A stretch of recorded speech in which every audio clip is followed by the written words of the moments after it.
ஒரு பெரிய கிராமம். அந்த கிராமத்தில் ஒரு பண்ணையார் வீடு. அதுதான் அந்த கிராமத்திலே பெரிய வீடு. ஒரு நாள் ஒரு திருடன் அந்த கிராமத்துக்கு வந்தான். சுற்றி பார்த்தான். அந்த பண்ணையார் வீடு கண்ணில் பட்டுது. இன்னைக்கு ராத்திரி இந்த வீட்டில் தான் நம்ம தொழிலை ஆரம்பிக்கணும் அப்படின்னு சொல்லி அவன் முடிவு பண்ணிக்கிட்டான். ஏன்னா அதுதான் அந்த கிராமத்திலே கொஞ்சம் பெரிய வீடு.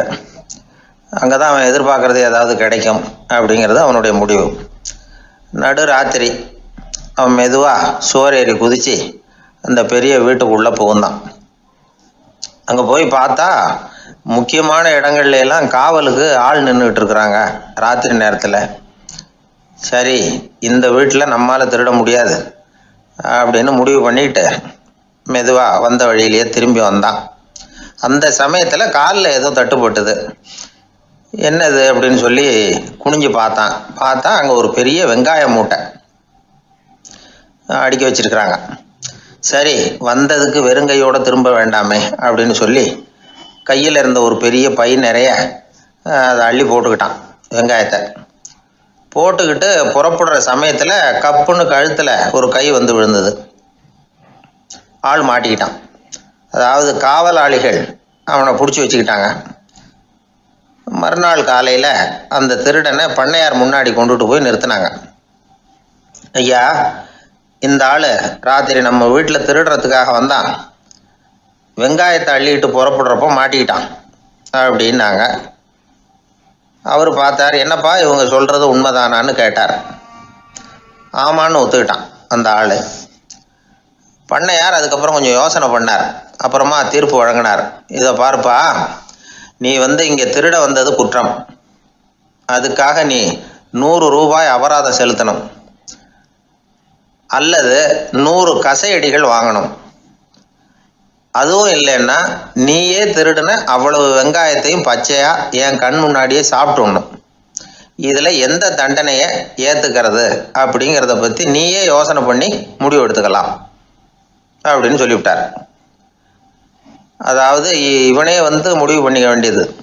100 ரூபா பணம் கட்டுறியா, இல்லது சாட்டை அடி வாங்குறியா, அல்லது வெங்காயத்தை சாப்பிட்றியா, இதுதான் அவர் கொடுத்தது. நீயே முடிவு பண்ணி சொல்லுன்னு விட்டார்.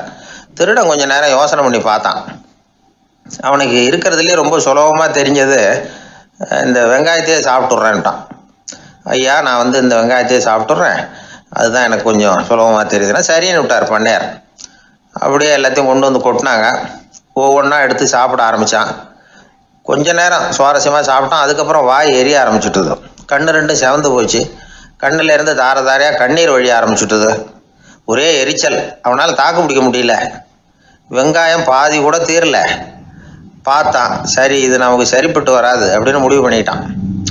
ஐயா, என்னை மன்னிச்சுக்கோங்க, இது என்னால் முடியாது போல இருக்கு, பேசாமல் எனக்கு 100 சாட்டை அடியாக கொடுத்துருங்க அப்படின்னா. அவரும் சரின்னார். சாட்டை அடி விழ ஆரம்பிச்சது. அதுவும் ஆரம்பத்தில் ஒரு மாதிரியாக இருந்தது. ஒரு 60 அடிகள் விழுற வரைக்கும் தாங்கினான். அதுக்கு மேலே அவனால் முடியல, தாக்கு பிடிக்க முடியல. ஐயா, என்னை மன்னிச்சுக்கோங்க அப்படின்னு மறுபடியும் பண்ணையார் காலில் விழுந்தான். ஐயா, இதுவும் எனக்கு சரிப்பட்டு வராது போல இருக்கு, பேசாமல் 100 ரூபா அபராதமே கட்டிவிடுறேன் அப்படின்னா. அதே மாதிரி பணத்தை எடுத்து கொடுத்துட்டு அவன் பாட்டுக்கு போனான். இப்படி ஒரு கதை உண்டு.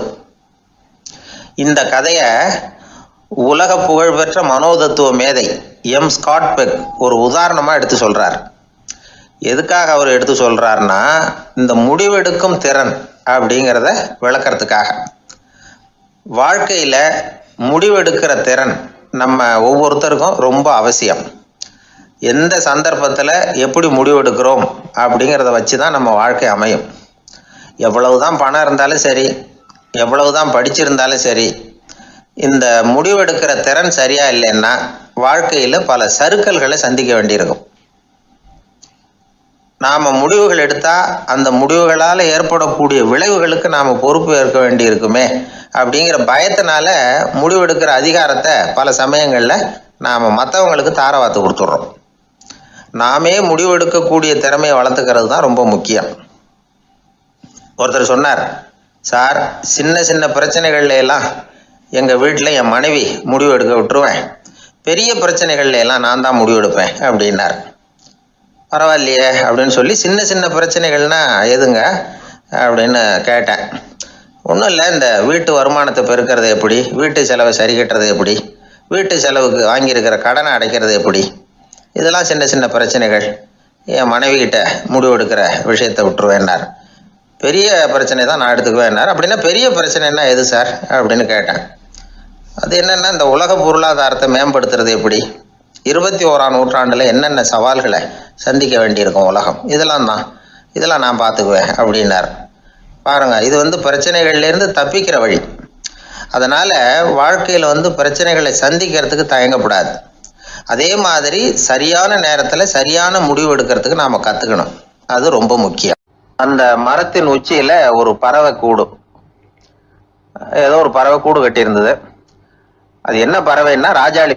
ஒரு குரங்கு அந்த மரத்து கிளையில தாவி தாவி குதிச்சுக்கிட்டு இருந்தது. அப்போ இந்த கூட்டில் இருந்த முட்டை அது கண்ணில் போட்டுவிட்டுது.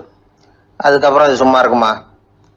விளையாட்டாக ஒரு முட்டையை எடுத்தது, மரத்தை விட்டு கீழே இறங்குச்சு. கீழே ஒரு குப்பை மேட்டில் ஒரு கோழி சில முட்டைகளை அது பாட்டுக்கு இட்டு வச்சிருந்தது. குரங்கு தன் கையில் இருந்த ராஜாளி பறவையோட முட்டையை அந்த கோழி முட்டைகளோட சேர்த்து போட்டுட்டு போயிட்டுது. கோழி வந்தது, பார்த்தது, அதுக்கு ஒன்றும் வித்தியாசம் புரியல. தன்னுடைய முட்டைகளோடு சேர்த்து அந்த ராஜாளி முட்டையையும் சேர்த்து அடைகாத்துது. கொஞ்ச நாளில் குஞ்சுகள்லாம் பொரிச்சுது, எல்லாம் முட்டையை விட்டு வெளியில் வந்தது. ராஜாளி பறவையோட குஞ்சு அந்த கோழி குஞ்சுகளோடவே சேர்ந்து வளர்ந்தது. மற்ற கோழி குஞ்சுகள் போலவே இதுவும் குப்பையை கிளறிச்சு புழு பூச்சிகளை சாப்பிட்டுது. காக்கைகள் தாக்கிறதுக்கு வந்ததுன்னா மற்ற கோழி குஞ்சுகள் மாதிரியே இதுவும் பயந்து போய் தாய் கோழியின் சிறகுகளுக்கு உள்ள ஒளிஞ்சிக்கும். இப்படியே கொஞ்ச காலம் போச்சு. குஞ்சுகள்லாம் வளர்ந்து பெருசாகிட்டுது. சிலது சேவல்களாச்சு, சிலது கோழிகளாச்சு. அந்த ஒன்று மட்டும் ராஜாளி ஆச்சு. ஆனால் ஒரு விஷயம், தான் ஒரு ராஜாளிங்கிறது அந்த பறவைக்கு தெரியாது. தன்னையும் ஒரு கோழின்னே அது நினச்சிக்கிட்டு இருக்கு. அப்படி நினச்சிக்கிட்டு குப்பை மேட்டை கிளறிக்கிட்டு இருக்கு. ஒரு நாள் சாயந்தர நேரம் இந்த ராஜாளி பறவை கீழே அது பாட்டுக்கு வழக்கம் போல குப்பையை கிளறிக்கிட்டு இருக்குது. அப்போ அண்ணாந்து பார்க்குது. வானத்தில் உயரத்தில் கூட்டமாக ராஜாளி பறவைகள் உல்லாசமாக வட்டம் அடித்து பறந்துக்கிட்டு இருக்கு. அதை இது பார்க்குது. இதுக்கு மனசுக்குள்ளே ஏக்கமாக போச்சான். அப்போது இதுக்கு ஆண்டவன் பேரில் கோபம் வந்துதான். ஆண்டவனுக்கு என் பேரில் ஏன் இந்த ஓர வஞ்சனை, என்னையும் ஒரு ராஜாளியாக படைச்சிருந்தா நானும் கூட இந்நேரம் ஆகாயத்தில் உல்லாசமாக பறந்துக்கிட்டு இருப்பேனே அப்படின்னு நினச்சி வருத்தப்பட்டு தான். இது வேடிக்கையாக இருக்குல்ல. ஒரு வகையில் பார்த்தா நாம் கூட இந்த ராஜாளி பறவை மாதிரி தான் வாழ்ந்துக்கிட்டு இருக்கோம் அப்படிங்கிறார் ஒரு உளவியல் நிபுணர். நம்மால் எவ்வளவு வேலை செய்ய முடியும் அப்படின்னு நாம் நினச்சிக்கிட்டு இருக்கிறோமோ அதை விட பல மடங்கு நம்மால் வேலை செய்ய முடியுமா, பல மடங்கு வேகமாகவும் வேலை செய்ய முடியும் அப்படிங்கிறார் அவர். நம்முடைய முழுமையான பலம் என்னங்கிறது நமக்கே தெரியறதில்ல. அதுதான் கஷ்டம். நம்முடைய பலம் தெரியாததுனால தான் நாம் எதுக்கு எடுத்தாலும் பயந்துக்கிட்டு இருக்கிறோம். ஒரு ஆள் இருந்தான். அவனுக்கு எப்படின்னா கோழியை கண்டா பயப்படுவான். ஏன் கோழியை கண்டா பயம்னா, அவனுக்கு மனசுக்குள்ள தான் ஒரு புழுன்னு நினைப்பு. தன்னை ஒரு புழுவாக நினைக்கும் பொழுது, புழுன்னா கோழி கொத்துமில்ல, அதனால கோழியை கண்டு பயப்பட ஆரம்பிச்சிட்டான். இவன் நடுங்கிடுவான். எதிரில் கோழி வந்ததுன்னா உடம்பு பூரா நடுங்க ஆரம்பிச்சிடும். வீட்டில் இருக்கிறவங்க பார்த்தாங்க. இவனை அழைச்சிட்டு போய் ஒரு மனநோய் மருத்துவமனையில் சேர்த்துட்டாங்க. அங்கே உள்ள டாக்டர் இவருக்கு சிகிச்சையெல்லாம் கொடுத்தார். ஒரு வாரம் இவனை தங்க வச்சு வேண்டிய சிகிச்சையெல்லாம் கொடுத்து மன ரீதியாக அவனை மாற்றி, சரி இனிமேல் நீ வீட்டுக்கு போகலாம்னு சொல்லி அனுப்பி வச்சார். வீட்டுக்கு புறப்பட்டான். அப்போ சொன்னார், இதை பாருப்பா, நீ வீட்டுக்கு போகலாம், நேராக வீட்டுக்கு போ, நல்லா ஞாபகம் வச்சுக்கோ, இனிமே நீ ஒரு புழு கிடையாது, மனுஷன், தைரியமாக புறப்படு, போயிட்டு வா அப்படின்னு சொல்லி வழி அனுப்பி வச்சார். சரிங்க டாக்டர்னு சொல்லிவிட்டு இவன் புறப்பட்டு போனான். பாதி வழி போயிருப்பான். லேசாக நிமிர்ந்து பார்க்குறான். எதிரில் ஒரு கோழி வந்துக்கிட்டு இருக்கு. அது பாட்டுக்கு சாதாரணமாக நடந்து வந்துக்கிட்டு இருந்தது. அவ்வளவுதான். இவன் உடம்பு கிடுகிடுன்னு ஆட ஆரம்பிச்சுட்டுது. திரும்பி ஓடி வந்துட்டான். டாக்டர் கேட்டார், ஏன்ப்பா திரும்பி ஓடி வந்துட்டேன்னு. பாதி தூரம் போயிட்டேன் டாக்டர், எதிரில் ஒரு கோழி வந்துக்கிட்டு இருக்குது, அதான் பயமாக இருந்தது, வந்துட்டேன்னா. டாக்டருக்கு ஒரு மாதிரி ஆகிடுது. அவர் சொன்னார், இதை பாருப்பா, நான் தான் சொன்னேனே, நீ ஒரு புழு இல்லை, மனுஷன். இனிமேல் நீ புழு கிடையாது, நீ ஒரு மனுஷன். நீ ஒரு புழு இல்லைங்கிறது இன்னமும் உனக்கு புரியலையா அப்படின்னார் டாக்டர். நான் புழு இல்லைங்கிறது எனக்கு தெரிஞ்சுட்டுது டாக்டர், இது அந்த கோழிக்கு தெரியுமான்னு தெரியலையே அப்படின்னா. இவெல்லாம் எந்த காலத்தில் மாறுறது? அதனால் வாழ்க்கையில் வெற்றி பெறணும் அப்படின்னு நினைக்கிறவங்க யாராக இருந்தாலும் தன்னுடைய பலம் என்ன அப்படிங்கிறத முதல்ல புரிஞ்சுக்கணும். தன்னுடைய சக்தியை புரிஞ்சுக்கிட்டவன் வெற்றி பெறுவது நிச்சயம். எது ரொம்பவும் கஷ்டமான காரியம் அப்படின்னு கேட்டார் ஒருத்தர். ஒருத்தருக்கு ஒருத்தர் சண்டை போடாமல் இருக்கிறது தான் ரொம்ப கஷ்டமான காரியம் அப்படின்னு தோணுது. ஒரு நாட்டுக்கும் இன்னொரு நாட்டுக்கும் சண்டை, நாட்டுக்குள்ளேயே ஒரு குரூப்புக்கும் இன்னொரு குரூப்புக்கும் சண்டை. ஏன் சண்டை போட்டுக்கிறீங்கன்னு கேட்டு பாருங்கள். நாங்கள் சமாதானத்துக்காக தான் சண்டை போட்டுக்கிறோம் அப்படிம்பாங்க. வாழறதுக்காக பிறந்த மனுஷன் லட்சியத்துக்காக உயிரை விட தயார் அப்படின்னு சொல்லிகிட்டு இருப்பான். அப்படி உயிரை விடுறவங்கள நாமளும் பாராட்டுவோம். ஆனால் ஒன்றும் இல்லாத விஷயங்களுக்கெல்லாம் சண்டை போடுறவங்களெல்லாம் அப்படிப்பட்டவங்களையும் சரி உயிரை விடுறவங்களையும் சரி என்னென்னு சொல்கிறது? யுத்தங்களாலேயும் சண்டைகளாலேயும் நாம் அடையிறது என்னங்கிறது ஒரு பக்கம் இருக்கட்டும், இழக்கிறது என்ன தெரியுமா? ஏராளமான உயிர்கள். ரத்தம் சிந்துறதுக்கு நான் தயார் அப்படின்னு மார்தட்டி சொல்லலாம். ஆனால் ரத்தம் சிந்தினா உயிர் காத்துக்கிட்டு இருக்க தயார் இல்லை. அதாவது உயிர் நமக்காக காத்துக்கிட்டு இருக்க தயார் இல்லை. இழக்கிற ரத்தத்தை ஈடுகட்டினா தான் உயிரை காப்பாற்ற முடியும். அதனால் இது சம்மந்தமாக ஆராய்ச்சி செய்கிற கட்டாயம் ஏற்பட்டு போச்சு. அதோட விளைவாக புதுசாக ஒன்றை கண்டுபிடிச்சிருக்கிறாங்க. அதுதான் செயற்கை ரத்த பொடி. இப்போ இந்த திடீர் சாம்பார் பொடி, திடீர் ரசப்பொடி, திடீர் காப்பி பொடி இப்படிலாம் சொல்கிறோம்ல, அது மாதிரி இது திடீர் ரத்த பொடி. இஸ்ரேல் ஒரு சின்ன நாடு, மக்கள் தொகை குறைச்சல், அதோட போர்கள் வேறு.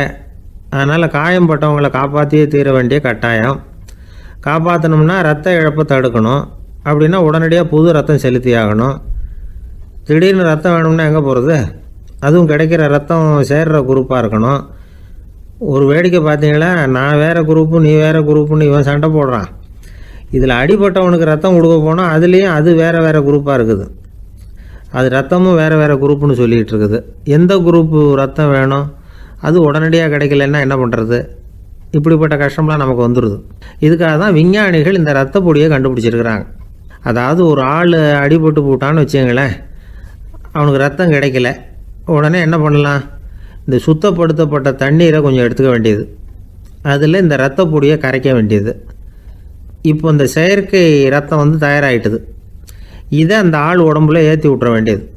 இயற்கையாக நம்ம உடம்பில் இருக்கிற ரத்தம் என்னென்ன வேலை செய்யுதோ அதே வேலையை இதுவும் செய்யும். அதாவது ஆக்சிஜனை உடம்புல எல்லா இடத்துக்கும் எடுத்துகிட்டு போகுது.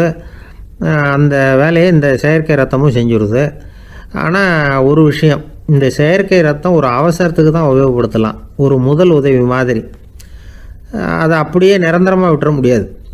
பின்னாடி தேவையான குரூப்பு உண்மையான ரத்தம் கிடைச்ச உடனே அதை செலுத்திக்கணும். உண்மையான ரத்தத்தை 20லேருந்து 40 நாள் வரைக்கும் தான் பாதுகாக்க முடியும். அதுவும் குளிர்பதன பெட்டியில். அதுக்குள்ளே உபயோகப்படுத்தலைன்னா அது வீணாக போயிடும். இந்த ரத்த பொடி அப்படி இல்லை, எவ்வளோ நாள் வேணும்னாலும் அப்படியே வச்சுருக்கலாம். குளிர்பதன பெட்டியும் தேவையில்லை. ஆனால் ஒன்று, இது தண்ணியில் கலந்து செயற்கை ரத்தமாக ஆக்கிவிட்டா அதோட வலு 72 மணி நேரம் தான். அதாவது 3 நாள். அதுக்குள்ளே அந்த ஆசாமியை எங்கேயாவது ஆஸ்பத்திரிக்கு தூக்கிட்டு போய் உண்மையான ரத்தத்தை கொடுத்துடணும். சண்டையில் அடிபடுறவங்க, சாலை விபத்தில் அடிபடுறவங்க, இவங்களுக்கெல்லாம் அவசரத்துக்கு கை கொடுத்து உதவுறது இந்த செயற்கை ரத்த பொடி. அதுக்கப்புறம் நாம் கொடுக்குற ரத்தம் தான் அவங்கள காப்பாற்றணும். இன்றைக்கி ரத்தத்தை தானமாக கொடுக்க தயாராக இருக்கிற நல்ல உள்ளங்கள் ஏராளம். எவ்வளவு ஆக்சிடெண்ட்டு, ஆப்ரேஷன், இதில் சம்மந்தப்பட்டவங்களை காப்பாற்றுறது நாம் தானமாக கொடுக்குற ரத்தம் தானே. ஒரு ஆக்சிடெண்ட்டு, ஒரு ஸ்கூட்டர் ஒரு ஆள் மேலே மோதி விட்டுது, பார்த்து வரக்கூடாதா அப்படின்னா அந்த ஆள், நீ தான் பார்த்து நடக்கணும், ஏன்னா 20 வருஷமாக நான் அந்த ஸ்கூட்டரை ஓட்டிகிட்டு இருக்கிறேன் அப்படின்னானா இவன். இதுக்கு அவன் சொன்னானா, நீ தான் பார்த்து ஓட்டணும், ஏன்னா 40 வருஷமாக நான் இப்படி நடந்துக்கிட்டு இருக்கிறேன் அப்படின்னானா. திபேத் நாட்டில் புத்த மடாலயங்கள் நிறைய உண்டு. அதுக்கு ஒரு தலைமையகமும் உண்டு. அது இந்த திபேத் தலைநகரம் லாசாவில் இருக்குது. ரொம்ப காலத்துக்கு அப்பால் அதை பற்றியெல்லாம் நிறைய விவரங்கள் எழுதி வச்சுருக்கிறாங்க. அது இப்போவும் நமக்கு கிடைக்குது. அதாவது ரொம்ப தூரத்துக்கு அந்தாண்ட மலைகளுக்கு நடுவில் ஒரு கிளை மடாலயம். அந்த மடத்தின் தலைவருக்கு வயசாகிட்டு தான். அதனால் தலைமை பொறுப்பை வேற ஒருத்தர்கிட்ட ஒப்படைக்கலாம் அப்படின்னு முடிவு பண்ணாராம். உடனே ஒரு லாமாவை கூப்பிட்டார். அவர் மூலமாக தலைமை மடாலயத்துக்கு செய்தி அனுப்புனார், பொருத்தமான வாரிசு ஒருத்தரை அனுப்பி வைக்கும்படியாக. அந்த வாலிப லாமா புறப்பட்டார். காடு மேடெல்லாம் நடந்து போகிறார். ரொம்ப நாள் கழித்து தலைமை பீடத்தை அடைஞ்சார். தலைமை குருக்கிட்ட விவரத்தை சொன்னார். தகுதியான ஒருத்தரை அனுப்பி வச்சா அழைச்சிட்டு போகிறேன் அப்படின்னார். சரி, நாளைக்கு காலையில் நீங்கள் அவங்க எல்லாரையும் அழைச்சிட்டு போகலாம்னார் அவர். அவங்க எல்லாரையுமா? அங்கே தேவைப்படுறது ஒருத்தர் தானே அப்படின்னார் இவர். ஆமான்னார். அப்புறம் ஏன் எல்லாரையும் அழைச்சிட்டு போக சொல்கிறீங்கன்னார். அது இப்போ உனக்கு புரியாது. நான் ஒரு 100 பிக்குகளை அனுப்புகிறேன், அதாவது பிட்சுகளை. அவ்வளவு பேரையும் அங்கே வச்சு சமாளிக்க முடியாது அப்படின்னார் இவர். இருந்தாலும் இப்போ அந்த தலைமை குரு என்ன சொன்னார்னா, அதை பற்றி கவலைப்படாத, நான் 100 பேரை அனுப்புகிறேன். அதில் 99 பேர் வழியிலேயே காணாமல் போடுவாங்க, ஒருத்தன் மட்டும்தான் வருவான். அவனும் அங்கே வந்து சேர்ந்துட்டானா நீ ரொம்ப கொடுத்து வச்சவன் அப்படின்னார். இவருக்கு ஒன்றும் புரியல. இருந்தாலும் மறுநாள் அந்த வாலிப லாமா 100 பேரை அழைச்சிக்கிட்டு புறப்பட்டார். போகிற வழியிலேயே பல பேர் அங்கங்கே பிச்சுக்கிட்டு போயிட்டாங்க. அவர் சொன்னது மாதிரியே. வழியில் அவங்க ஊர்கள் இருந்தது தான் காரணம். அப்பா அம்மாவை பார்த்துட்டு வரேன் அப்படின்னு கொஞ்சம் பேர் போனாங்க. சொந்த பந்தத்தை பார்த்துட்டு வரேன் அப்படின்னு கொஞ்சம் பேர். ஒரு வாரம் ஆச்சு. இப்போ மிஞ்சினது 10 பேர் தான். வழியில் ஒரு நகரம். அங்கே சில பிட்சுக்கள் வந்து சந்தித்தாங்க. எங்கள் மடத்து தலைவர் இறந்துட்டார், உங்களில் யாராவது ஒருத்தர் எங்களுக்கு தலைவராக முடியுமா அப்படின்னு கேட்டாங்க. 10 பேரும் தயார். அதில் ஒருத்தரை அழைச்சிட்டு அவங்க போயிட்டாங்க. இன்னொரு ஊரில் சில பேர் வந்தாங்க, வழி மறிச்சாங்க. நில்லுங்க, எங்கள் மன்னர் மகளுக்கு திருமணம், அதை நடத்தி வைக்க 3 லாமாக்கள் தேவை அப்படின்னாங்க. இப்படி கொஞ்சம் கொஞ்சமாக எல்லாரும் காலி. கடைசியில் 2 பேரும் மிஞ்சினாங்க. அங்கே ஒரு இளம்பெண் எதிரில் வந்தா. எங்கள் அப்பா வேட்டைக்கு போயிருக்கிறாரு, இன்னும் திரும்பி வரல. வீட்டில் வேறு யாரும் இல்லை, தனியாக இருக்க பயமாக இருக்குது, யாராவது ஒருத்தர் எனக்கு துணையாக இருக்கணும் அப்படின்னு கேட்டுக்கிட்டா. எங்கள் 2 பேரில் நீயே ஒருத்தரை தேர்ந்தெடுத்துக்கோ, இல்லைன்னா எங்களுக்குள்ளே சண்டை வந்துடும் அப்படின்னாங்க. இப்போ மிஞ்சினவர் ஒருத்தர். அவருக்கும் ஒரு சோதனை வந்தது. ஒரு தர்க்கவாதி எதிரில் வந்தான். உன்னோட வாதம் பண்ணணும்னா. இவனோட வாதம் பண்ணுறேன், அது முடிய ரொம்ப காலம் ஆகலாம். தர்க்கத்தில் நான் ஜெயிச்சா அங்கே வரேன், இல்லைன்னா இவருடைய சீடனை ஆயிடுவேன் அப்படின்னார் அவர். கடைசியாக அழைக்க வந்த வாலிபலாமா மட்டும் வெறும் கையோடு திரும்பி போனார். அங்கே இருந்த வயசான மடாதிபதி கேட்டார், எத்தனை பேர் அங்கேருந்து புறப்பட்டீங்கன்னார். என்னையும் சேர்த்து 101ன்னார் அவர். நல்லது, நீயாவது திரும்பி வந்தியே, அதுதான் எனக்கு போதும். ஏன்னா நீ தான் எனக்கு உண்மையான வாரிசு. அந்த 100 பேரில் யாரும் வரமாட்டாங்க அப்படின்னார் அவர். ஏன்னா அவருக்கு தெரியும் இவர் ஒருத்தர் தான் திரும்பி வருவாருங்கிறது.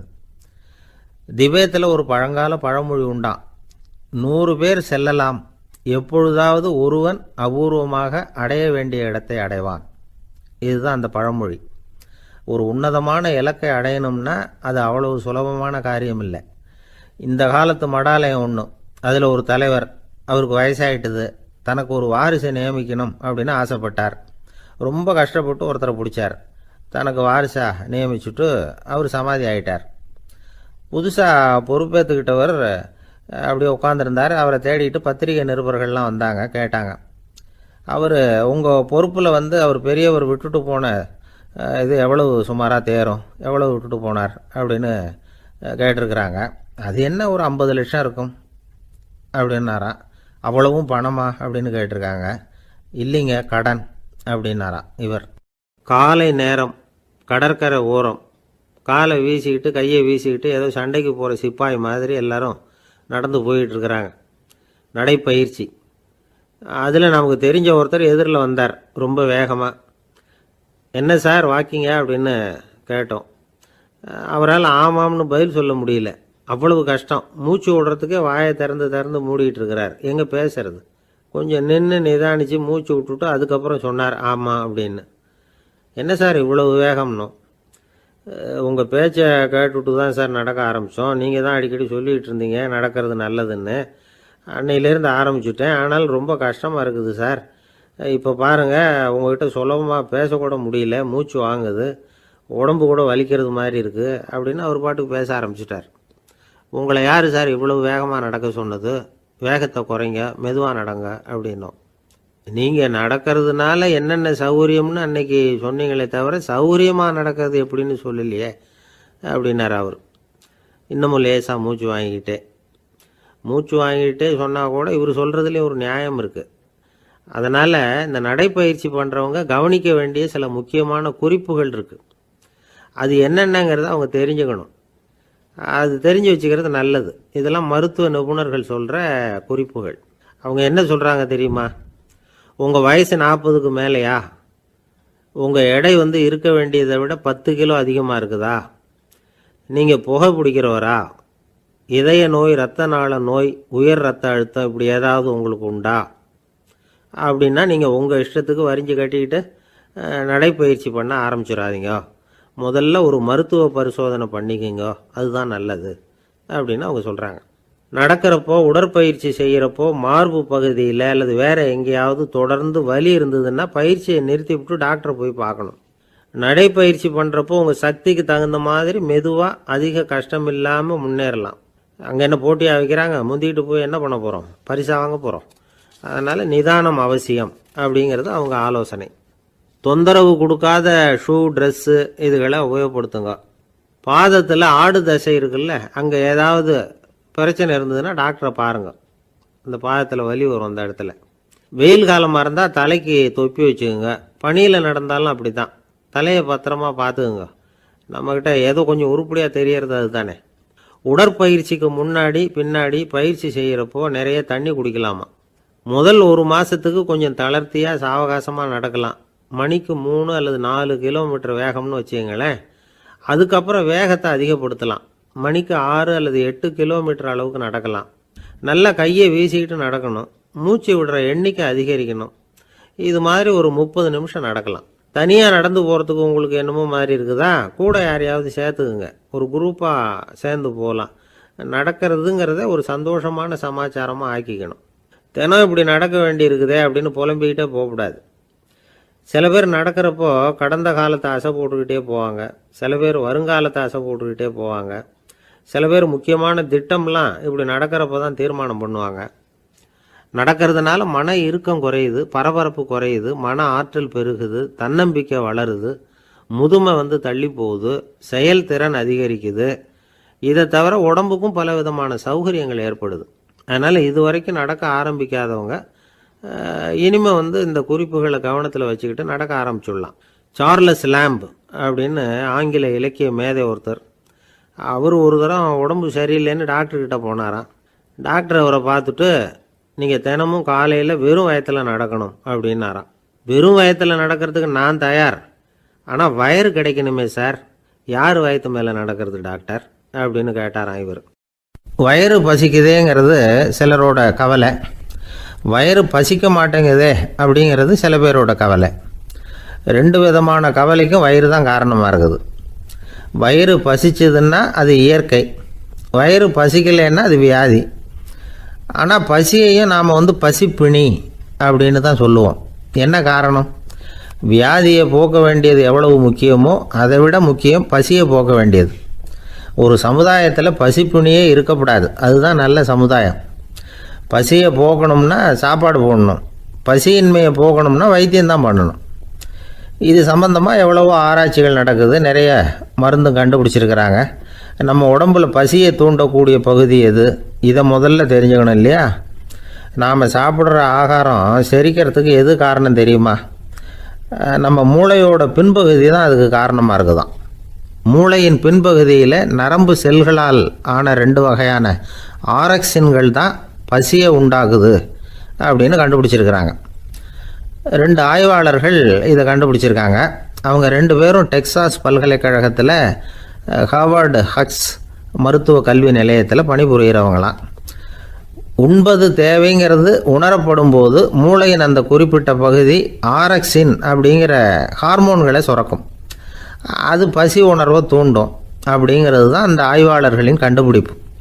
இந்த ஆரக்சின் வேறு சில உயிரினங்கள்லேயும் உண்டு. இப்போ எலிகளில் கூட இது இருக்குது. அதனால் எலிகளை வச்சு இது சம்பந்தமாக ஆராய்ச்சி பண்ணாங்க. எலிகள் உடம்பில் ஆரக்சினை செலுத்தி பார்த்தாங்க. உடனே என்னாச்சு தெரியுமா? அந்த எலியெல்லாம் பசியால் துடிக்க ஆரம்பிச்சுட்டுது.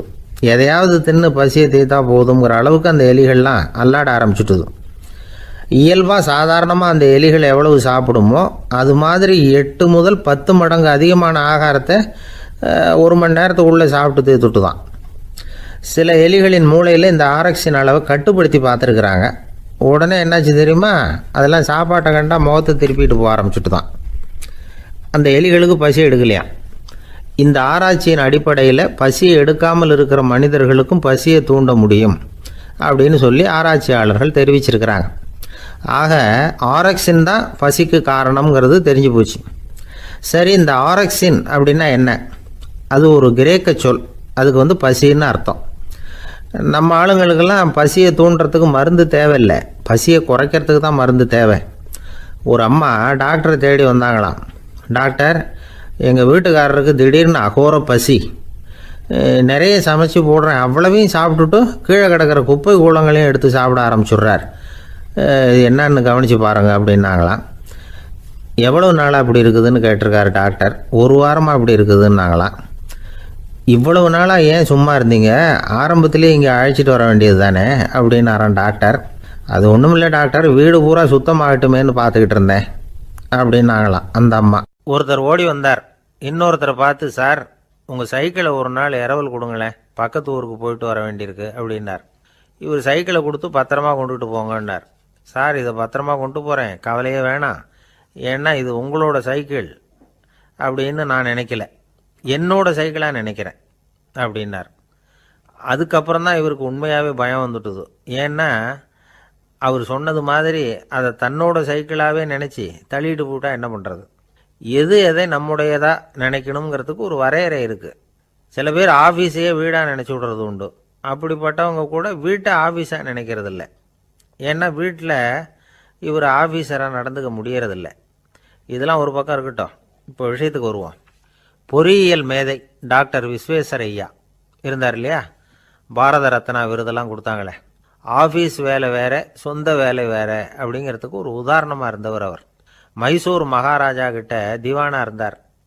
அவர் ஒரு நாள் அரசாங்க வேலை காரணமாக வெளியூர் போயிருந்தார். ஹாசன்கிற ஊருக்கு பக்கத்தில் ஒரு பயண மாளிகை, அங்கே தங்கிவிட்டார். ராத்திரி அங்கே தங்கி இருந்துட்டு விடிஞ்சதும் ஊருக்கு திரும்புறதாக திட்டம். ராத்திரி தூங்கிறதுக்கு ரொம்ப நேரம் ஆயிட்டுது. ரொம்ப நேரம் வரைக்கும் அரசாங்க சம்பந்தப்பட்ட வேலைகளையே பார்த்துக்கிட்டு இருக்கிறார். அரசாங்க ஃபைல்கள் நிறைய இருந்தது. அதையெல்லாம் ஒவ்வொன்றா எடுத்தார், படித்து பார்த்தார், பரிசீலனை பண்ணார், அதில் எழுத வேண்டியதை எழுதினார், கையெழுத்து போட்டார். ஒரு வழியாக அந்த வேலையெல்லாம் முடிஞ்சுது. அதுக்கப்புறம் என்ன பண்ணார்னா, தன்னுடைய சூட்கேஸை திறந்தார். அதிலிருந்து 2 மெழுகுவத்தியை எடுத்து கொளுத்தி வச்சார். அந்த பயண மாளிகையில் அது வரைக்கும் எரிஞ்சுக்கிட்டு இருந்த மின்சார விளக்குகளை அணைச்சுட்டார். அதுக்கு பிறகு அந்த மெழுகுவத்தி வெளிச்சத்தில் சில புத்தகங்களை தொடர்ந்து படிக்க ஆரம்பிச்சிட்டார். அந்த பயண மாளிகையில் பணியாளராக இருந்தவர் இதை பார்த்துட்டு ஓடி வந்தார். மறுபடியும் மின் விளக்கு போடுறதுக்காக போனார். விஸ்வேஸ்வரையா அதை பார்த்துட்டு போட வேணாம்ட்டாராம். இது வரைக்கும் நான் அரசாங்க அலுவல்களை கவனிச்சுக்கிட்டு இருந்தேன், அதனால் மின் விளக்குகள் அப்போ எரிஞ்சதில் தப்பு இல்லை.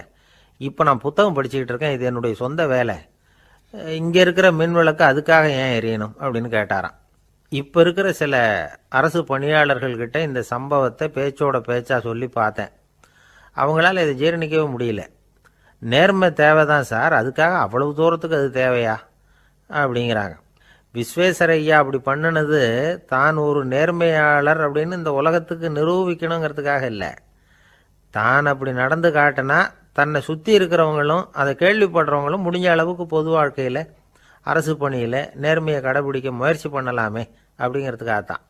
இப்போவும் சில பேர் இருக்கிறாங்க, இவங்க ஆஃபீஸ் வேறு வீடு வேறேன்னு நினைக்கிறதில்ல, அவ்வளோ உரிமை.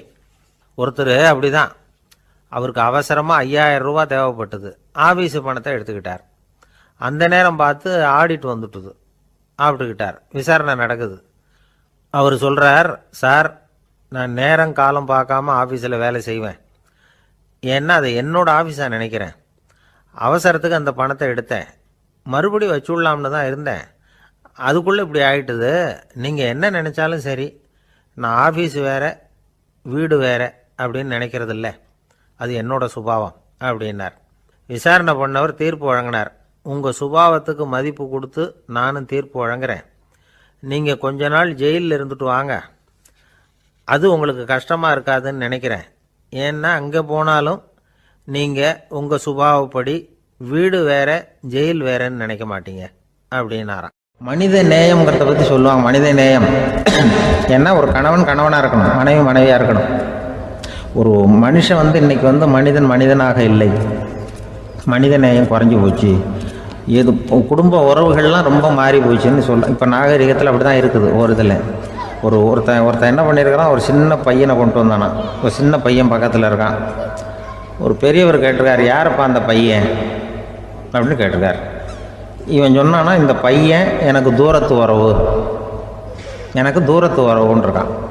சரி, தூரத்து உறவுன்னா எப்படி அப்படின்னு கேட்டிருக்கான். இந்த பையன் எங்கள் அப்பாவுக்கு 8வது பிள்ளை அப்படின்னானா. கூட பிறந்தவனே அவ்வளோ தூரமாக போயிட்டான், 8வதாக பிறந்தான். அப்படி இருக்கு குடும்ப உறவுகள்ங்கிறது. மனுஷனுக்கு வேல்யூ விஞ்ஞானம் எப்படி போட்டிருக்குன்னா, ஒரு மனித உடம்பில் இருக்கிற கால்சியத்தை மட்டும் தனியாக எடுத்தால் ஒரு சின்ன ரூமுக்கு வெள்ளை அடிக்கலாமா. ஒரு மனுஷ உடம்புல இருக்கிற பாஸ்பரஸை மட்டும் தனியாக எடுத்தால் ஒரு 40 நெருப்பு குச்சி தயார் பண்ணலாம். ஒரு மனுஷ உடம்புல இருக்கிற இந்த கொழுப்பு சத்தை மட்டும் தனியாக எடுத்தால் ஒரு 7 சோப்பு கட்டி தயார் பண்ணலாம். அது மாதிரி ஒரு மனுஷ உடம்புல இருக்கிற இரும்பு சத்தை மட்டும் தனியாக எடுத்தால் ஒரு 2 அங்குல ஆணி 2 செய்யலாம். இவ்வளவுக்கும் விலை போட்டால் 42 ரூபா 50 காசு. இதுதான் மனுஷனுக்கு விஞ்ஞானம் போட்டிருக்கிற விலை. அது எப்போ அது ஒசரும்னா, அவன் மனுஷனாக இருக்கிற வரைக்கும் இருக்கிறப்ப தான். அதுவும் செத்து போனால் அதுவும் கிடையாது, செத்து போனால் அதுவும் குறைஞ்சிரும். மிருகங்களுக்கெல்லாம் அப்படி இல்லை, செத்ததுக்கு அப்புறம் விலை கூடும். அங்கெல்லாம் எல்லா ஊர்லேயும் பார்த்திங்கன்னா உயிர் கோழி 50 ரூபா, உரிச்ச கோழி 60 ரூபான்னு போட்டிருக்கோம். செத்ததுக்கு அப்புறம் 10 ரூபா அதிகம். மனுஷனை நீ உயிர் மனுஷன் 42 ரூபா 50 காசு, செத்ததுக்கு அப்புறம் 52 ரூபான்னா நீயே வச்சுக்கிடாது, எனக்கு எது கண்டு போடும். அவன் எப்போ அவனுக்கு வேல்யூ கூடும்னா, மனிதனாக வாழும்பொழுது தான் வேல்யூ கூடும். குடும்பத்தில் அந்த அந்த பாசத்தோடு வாழணும்னு கடவுள்கிட்ட கேட்டு சொன்னாங்களே, அதுதான். இந்த சமூகங்கிறதும் ஒரு பெரிய குடும்பம்தான். அதனால தான் இந்த நாட்டுக்குள்ள பெருமையை எல்லாரும் ஒற்றுமையாக இருந்தால் எதையும் சாதிக்கலாம்ங்கிறது தான் இந்த நாட்டுக்குள்ள பெருமை. அப்படி நிரூபித்தோம். அதனால் சமூகங்கிறதும் ஒரு குடும்பம் மாதிரி இருக்கிறது தான் பெருசு. இப்போ சில இதெல்லாம் இப்போ ஜாதி மத வேறுபாடெல்லாம் நம்முடைய முன்னேற்றத்தை தடுக்கும். விலங்குகள் நம்மளை விட மேலானது. அதான் ஒரு ஊரில் ஒரு சிவன் கோயில் இருந்து தான். சிவன் கோயிலில் அந்த புறாவெல்லாம் வளர்ந்துக்கிட்டு இருந்திருக்கு. அந்த மாடத்தில், சிவன் கோயில் மாடத்தில் புறாவெல்லாம் குடியிருந்திருக்கு. உடனே அதுக்கு கும்பாபிஷேகம் பண்ணுறதுக்காக ஊரில் திட்டம் போட்டாங்க. சிவன் கோயிலுக்கு வெள்ளடிக்க ஆரம்பித்தாங்க. வர்ணம் பூச ஆரம்பித்ததும் அதுக்கு சாரம் கட்டுவாங்கல்ல, இந்த குச்சியெல்லாம் வச்சு சாரம் கட்டுவாங்க. உடனே இந்த புறாவெல்லாம் என்ன பண்ணிச்சான், இனிமேல் நம்ம இங்கே வெள்ளை அடிக்கிறாங்க, கும்பாபிஷேகம் வருது, நம்ம இங்கே குடியிருக்க முடியாது, எதிர்த்தாப்புல எங்கே போகலான்னு பார்த்துருக்கு. இந்த உயரம் கோபுரத்தில் இருந்த புறாவெல்லாம் எதிர்த்தாப்புல ஒரு மாதா கோயில் இருந்திருக்கு, சர்ச்சு. அங்கே சில மாடங்களில் புறாவெல்லாம் இருக்குது, சில மாடம் இருக்குது. உடனே நம்மளாம் அங்கே போய்டும் கொஞ்சம் காலத்துக்குன்னு எல்லாம் புறப்பட்டு இந்த மாதா கோயிலுக்கு போய்டுது. அங்கே போனால் அங்கே இருக்கிற புறாவோடு சேர்ந்து இதுவும் குடியிருந்துட்டுருக்கு. கொஞ்ச நாள் என்னாச்சு, அங்கே கிறிஸ்மஸ் வந்துட்டுது. கிறிஸ்மஸ் வந்ததும் சரி இங்கேயும் வெள்ளடிக்க ஆரம்பிக்கிறாங்க. நம்ம மறுபடியும் எங்கடா போகிறதுன்னு பார்த்தா அங்கே இருக்கிற புறாவோட சேர்ந்து இதுவும் சேர்ந்து நேராக ஒரு பள்ளிவாசல் இருந்தது. எதுக்கு அங்கே இருக்கிற மாடத்தில் போய் அங்கே குடியேறிட்டுது எல்லாம். அங்கே போனால் அங்கே ரமலான் மாதம் ரம்ஜானுக்காக அதையும் புதுப்பிக்க ஆரம்பித்தாங்க. இது என்ன பண்ணுறதுன்னு சொல்லி இந்த 3 செட்டு புறாவும் சேர்ந்து என்ன பண்ணிச்சு, எங்கே போகலான்னு பார்த்தா மறுபடியும் அதுக்குள்ளே இந்த சிவன் கோயிலில் கும்பாபிஷேகம் முடிஞ்சு போச்சான். முடிஞ்சிருக்கு, அங்கே போடுவோம் எல்லாருன்னு சொல்லி எல்லா புறாவும் அந்த சிவன் கோயிலுக்கு வந்துட்டுது. அங்கே போய் மாடத்தில் அதை குடியிருந்துட்டுது. அப்போ திடீர்னு ஒரு நாள் பார்த்தா ஒரே கலவரம் பூமியில் எல்லாம் ஒருத்தனை அருவாளை தூக்கிட்டு நிற்கிறான், குச்சி எடுத்தோம், ஒருத்தனை சுட்டுக்கிறான். ஒரே கலவரம், சத்தம், ஒரே மத கலவரம் வந்துட்டுது ஊரில். அப்போது புறாவெல்லாம் மாடத்தில் இருந்துக்கிட்டு ஒரு குஞ்சு புறா அவங்க அம்மாட்ட கேட்டு தான், இது என்ன, இந்த மனுஷனுக்கு என்ன ஆச்சு, இந்த மனுஷனுக்கு என்ன ஆச்சு, அவன் கத்தியை தூக்கிட்டு நிற்கிறானே அப்படின்னு கேட்டு தான். ஒரு குஞ்சு புறா அவங்க அம்மாட்ட கேட்டு தான். அம்மா புறா. இப்போ அம்மா அந்த புறா சொல்லித்தான், மனுஷனுக்கு இப்போ மதம் பிடிச்சிருக்கு, அதான் கத்தியை தூக்கிட்டு நிற்கிறான் அப்படின்ருக்கு. இப்போ நமக்கெல்லாம் பிடிக்கலையே அப்படின்னு தான். அப்போ அந்த புறா சொல்லித்தான், அந்த பாருமா, நாம் இந்த சிவன் கோயிலில் இருந்தாலும் நமக்கு புறான்னு தான் பேர், இந்த மாதா கோயிலுக்கு போனாலும் நமக்கு புறான்னு தான் பேர், பள்ளிவாசலுக்கு போனாலும் நமக்கு புறான்னு தான் பேர். அந்த மனுஷன் அப்படி இல்லை.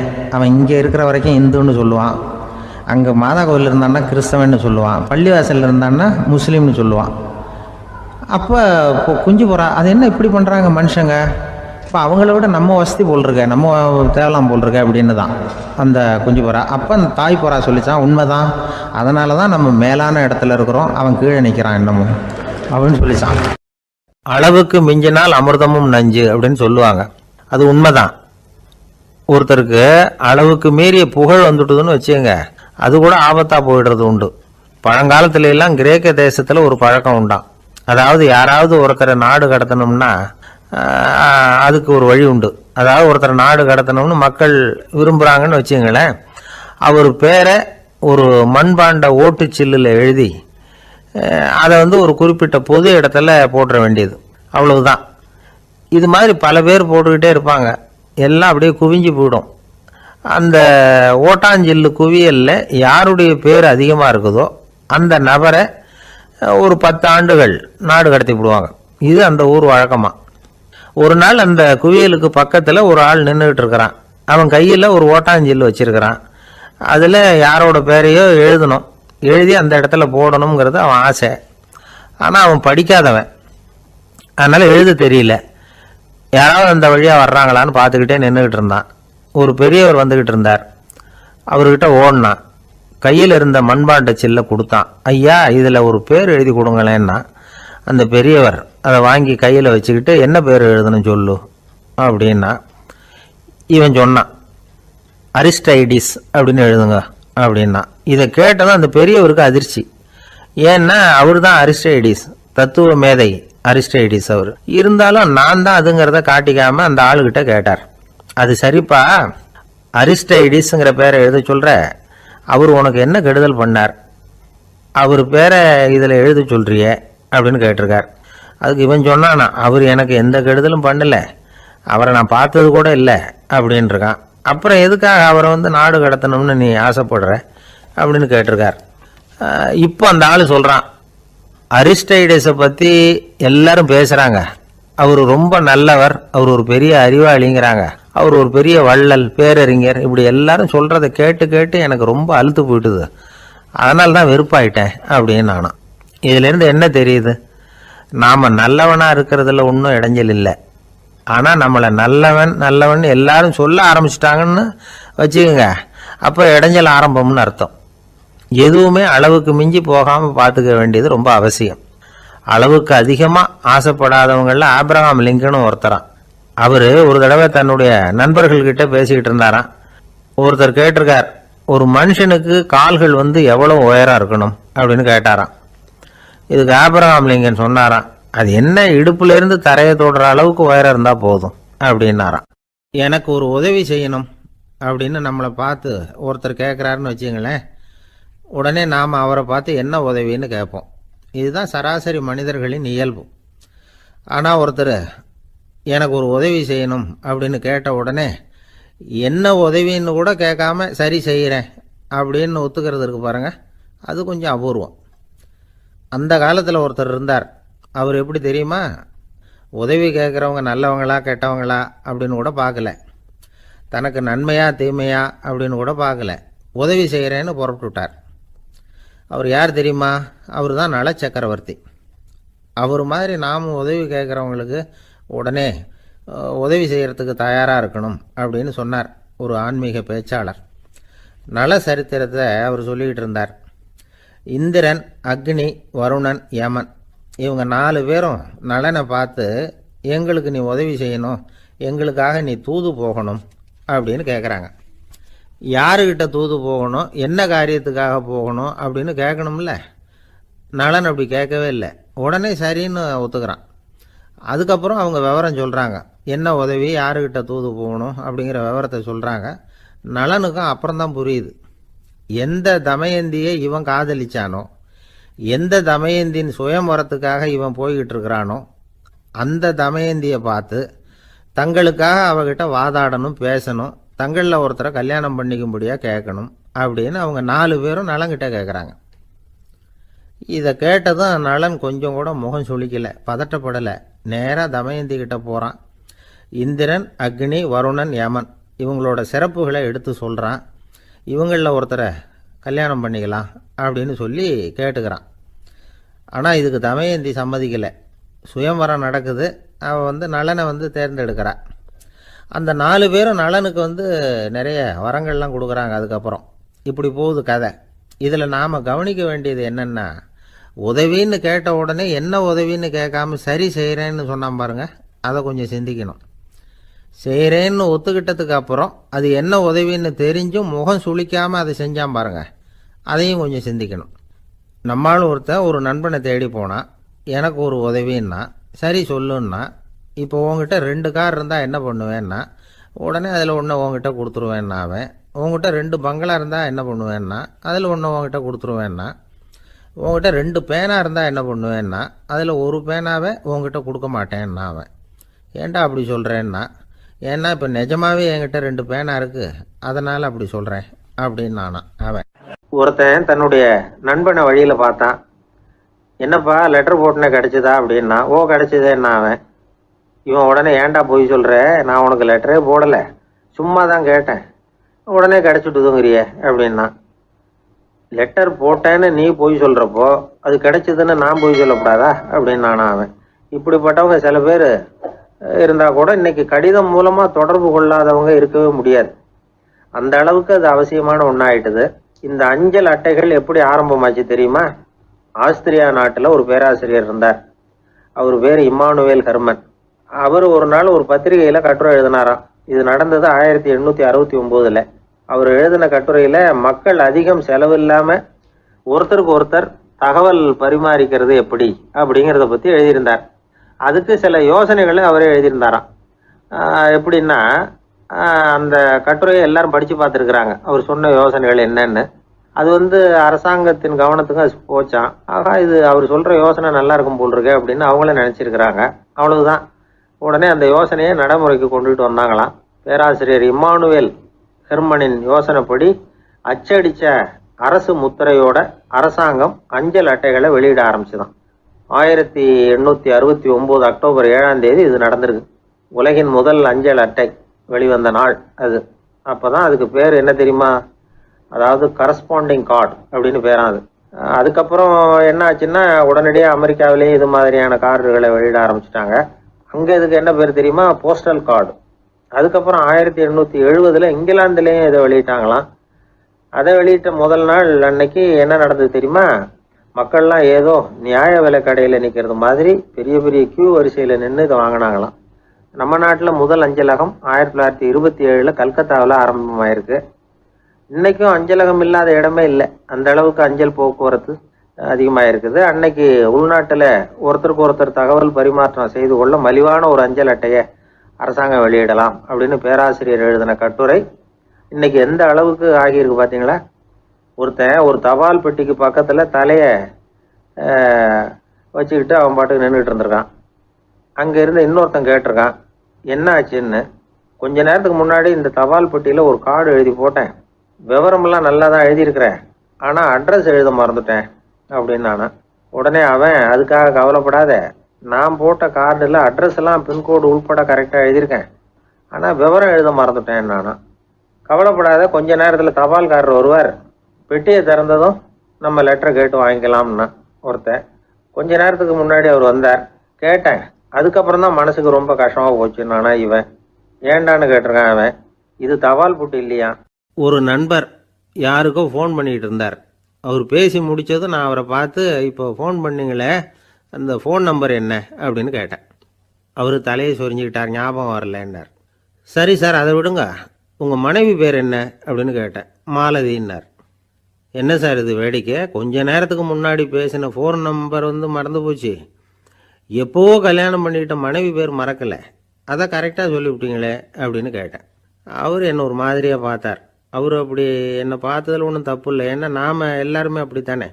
ஒரு குறிப்பிட்ட காரியத்துக்காக தொலைபேசியில் ஒருத்தட்ட பேசுகிறோம், அதுக்கப்புறம் அந்த எண் நமக்கு அனாவசியம், அதனால் மறந்துடுறோம்.